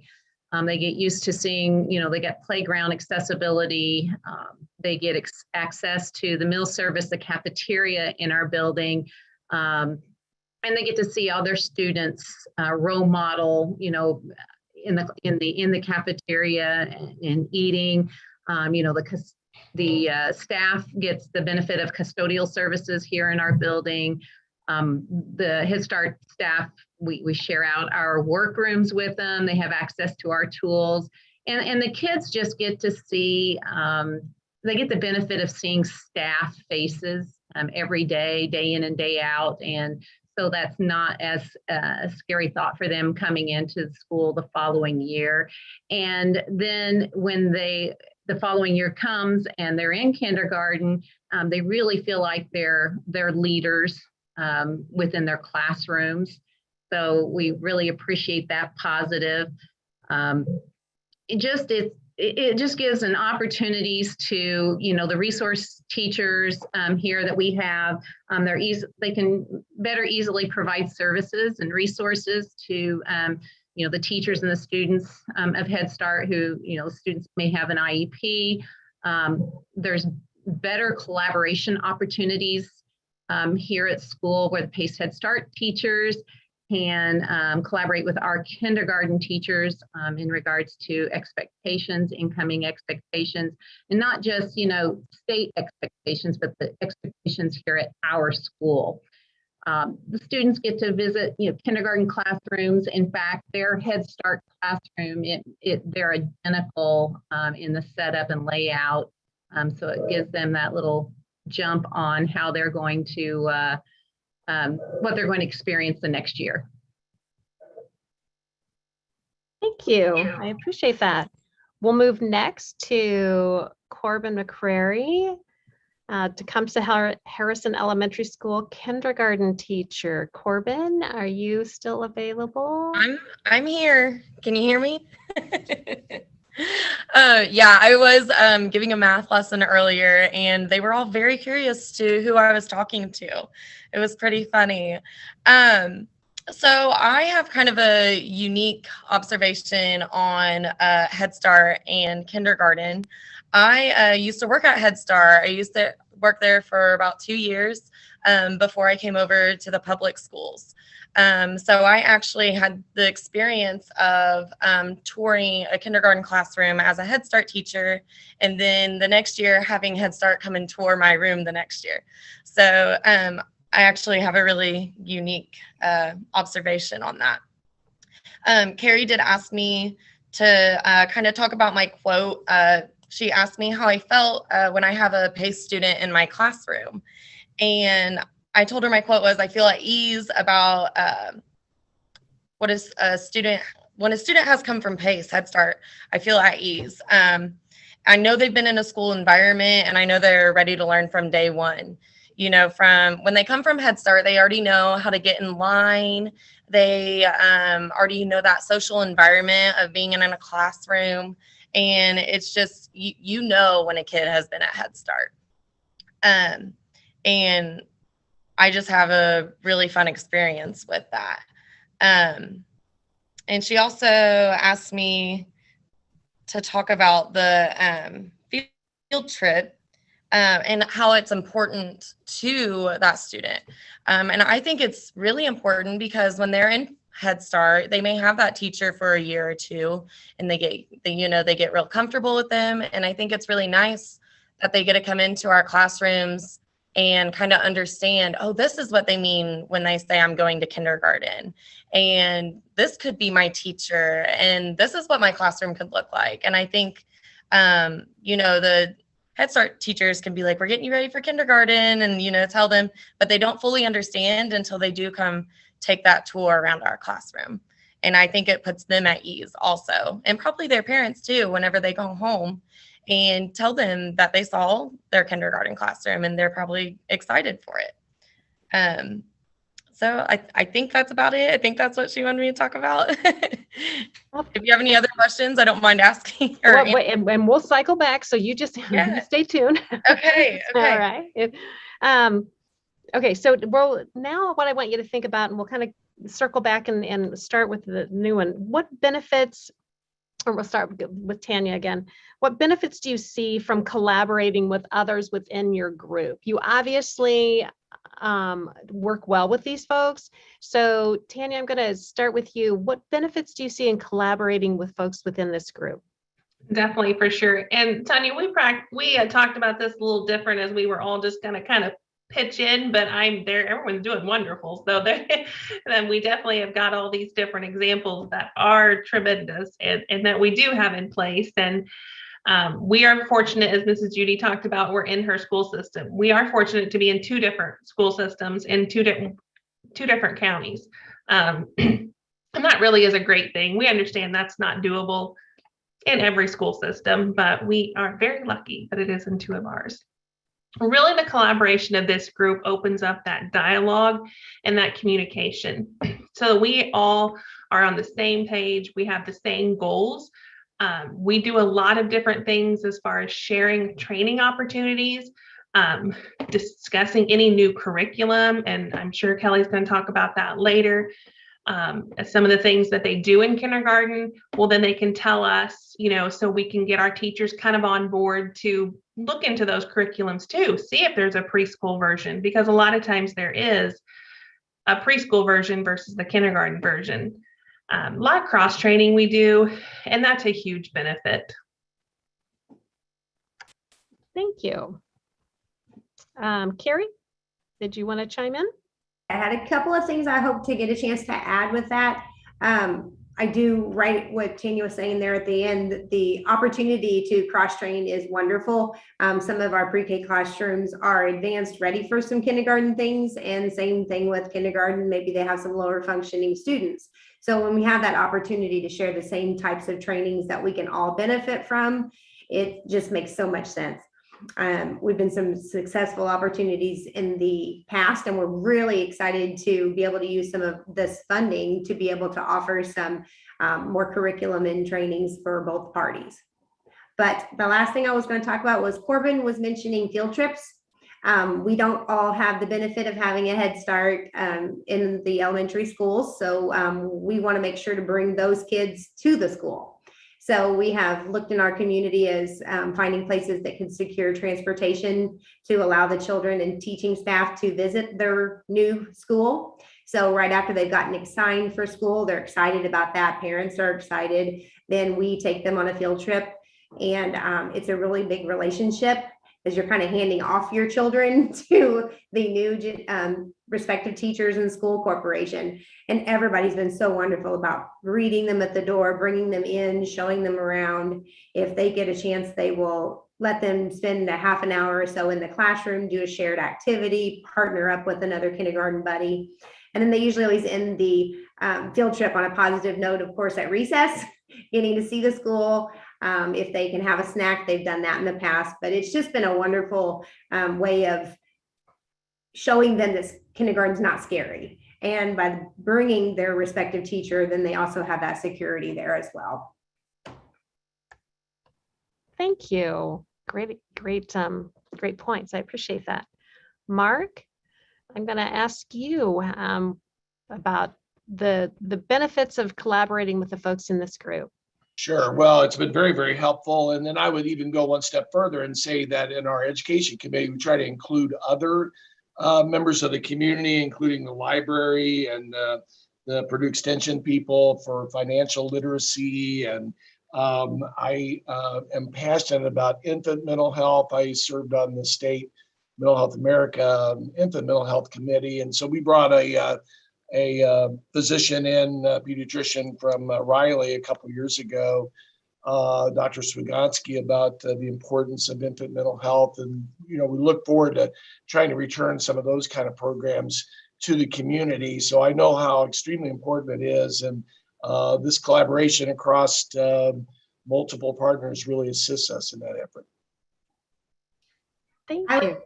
I'd give a big shout out to Mark. He is great about recognizing how many different preschools there are in the community, keeping up to date when we add more. But then he also just facilitates the meetings so that we can all get on the same track. And then, as people had mentioned before, sharing the same topics of interest so that we can all have a voice in those meetings. And then collecting that data that people were questioning in the chat box, like, how do you get this data? Well, utilizing your programs like United Way, he was great to say, like, through different surveys and different graphings and such, he was able to come up with how many children are not yet participating in preschool or not involved in a pre-K, the underserved. And then we can get that information so that the school knows about those children as well. And that's our hopes for being able to build this collaboration into the next phase, is figuring out how we can host more things that can involve the community and bring about these services and these packets and booklets and everything to all the children in the community, not just the ones that we touched on a daily basis. Excellent, Carrie. Thank you for chiming in. I appreciate that. Kelly, I'm going to jump back to you. Okay. Well, first of all, I want to say thanks to Mark too. United Way started helping with the collaboration a few years back, and that's been a real asset to our program. We did start collaboration back probably about 2014, I think, is my earliest letter that went out to preschool providers from the VCSC when we wanted to start collaborating kindergarten teachers to preschool teachers.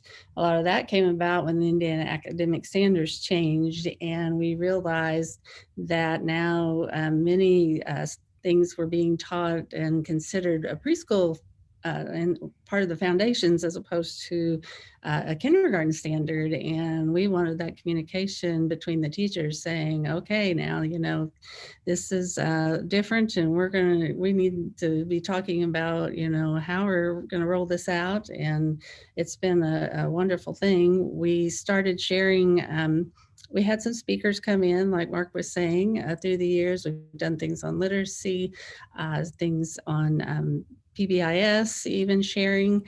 I think that was a real important one. One time we met and just using the same vocabulary that we use in our schools in regard to behavior expectations. I think that was a big plus that PACE added some pieces there. We've looked at curriculum and instruction and just we, from our data, indicated, there was a concern for phonemic awareness and phonics, had that discussion. And then I think Tanya touched on, they began using the Haggerty program at the preschool, which is something that follows through in kindergarten, first and second grade in our schools. And so that continuation, vertical curriculum alignment piece was there. We've also talked about the data. PACE is always good to come back to us and say, how do our kids do? Now, we don't do direct student-specific data, but we do assessments at the beginning of the school year, and then I could share out with them how maybe collectively they performed, and if there were any spots that stood out in that data. And that's kind of where that phonics piece came from. We do let's see. Well, there was something else I thought of was the we work on the curriculum. Definitely, that's key. We talked about that common vocabulary, and then sometimes it's just self-help skills from the kindergarten teachers, things that they were seeing. And I know Carrie reminded me about the milk carton. We did that a few years ago. It just came up that they served the milk, and I don't even remember what it was at that time, in a cup or a container or something. And we said, could you teach them how to open a milk carton? Because when you have 60 or 70 kindergartners coming the first day of school, that's really a biggie during lunch. So it's been a gamut of all kinds of conversations just to make that transition better for our students and support them not only academically, but socially and emotionally when they come to kindergarten. I love how it's the little things that sometimes we don't think about that we really do. Yeah, the truth about opening milk cartons. Yeah, that's getting kind of lots of kudos there. All right, Renee, we're going to jump to you about the benefits that you see from collaborating with the group. Well, some of the things that come to mind with me is since they are in our building, I do see their faces, on a daily basis walking through the hall, and it will remind me, hey, I need to talk to them about something or other that we've got coming up. And I'll go back to in the springtime when we have our annual kindergarten roundup. There's a lot of good communication that's not delayed by a phone call. It's not delayed by an email. They may come into the office and meet with me and say, hey, have you heard from this parent, this parent, this parent, because they're eligible to start kindergarten? And, we can explain to them, yes, we did, or no, we haven't. And then they help us out in turn by getting that information disseminated to the parents of their students that are eligible to come to kindergarten. So we really appreciate that benefit of communication. Something else that also comes to mind is, we've got a good communication rapport. They're on our school distribution email list. And so anytime we send out something, out, it not always is it applicable to our Head Start, but, occasionally there is. Sometimes when I see things coming through, because I know they're in our building, I'll go ahead and forward the information or make them aware of something out there that they might benefit from. And in turn, they let us know, like this coming up, that there's communication about these summits. And, we help them out with social media too. If they got something that we want to put out on social media, we put it out on social media, advertising something with them. They're here in our building during our registrations. They're here reaching out to parents that are coming in to enroll other kids, especially our new people that come in. They don't know that we've got a Head Start. And so, the collaboration and the communication is paramount. Really, I think it really helps all of our kids be better prepared when they start school. Thank you. I appreciate that. And Corbin, we'll have you chime in as well. The benefits you see. Well, one of the biggest things is, like, when I'm talking to my coworkers here, we are constantly talking about how, especially at the beginning of the year, how preschool is so important whenever they're coming into kindergarten. And a majority of Tecumseh's kids do come from Head Start. We have a lot of Head Start kids. I noticed the year I came from Head Start to Tecumseh, I had half my class from the previous year. And just from that experience, it was so nice to see how those kids, like I said, can get in a line and socialize while they're in the classroom. And I think that's really big on our collaboration of how we're talking to each other, and they know how to have a routine in the Head Start classrooms, so that they know how to have a routine in the kindergarten classroom also. So that's one of my biggest things. Is it's just so nice. And one thing is, I mean, if we have a question about a student, it's did they go to Head Start, or what preschool did they go to? And usually it is Head Start, and we know how to get a hold of somebody for that. And so it's really just nice to have that communication with them too. Thank you. I appreciate that. All right, we are down to the wire on our time. So I'm going to cycle back through really quickly, and just what one goal or goals do you have for the future of your collaborations? I know you're doing a great job, but I also know that we're all in the back of our mind planning and building as well. So Tanya, I'm going to start with you. So what is one thing you're looking towards for the future?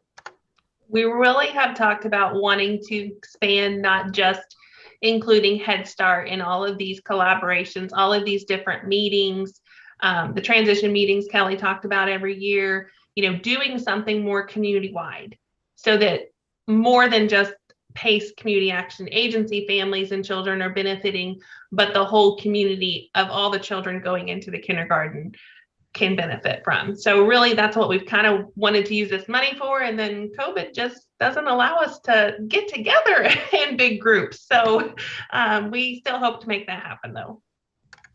Okay, thank you. Carrie? I hope that we're going to take a few positives from COVID.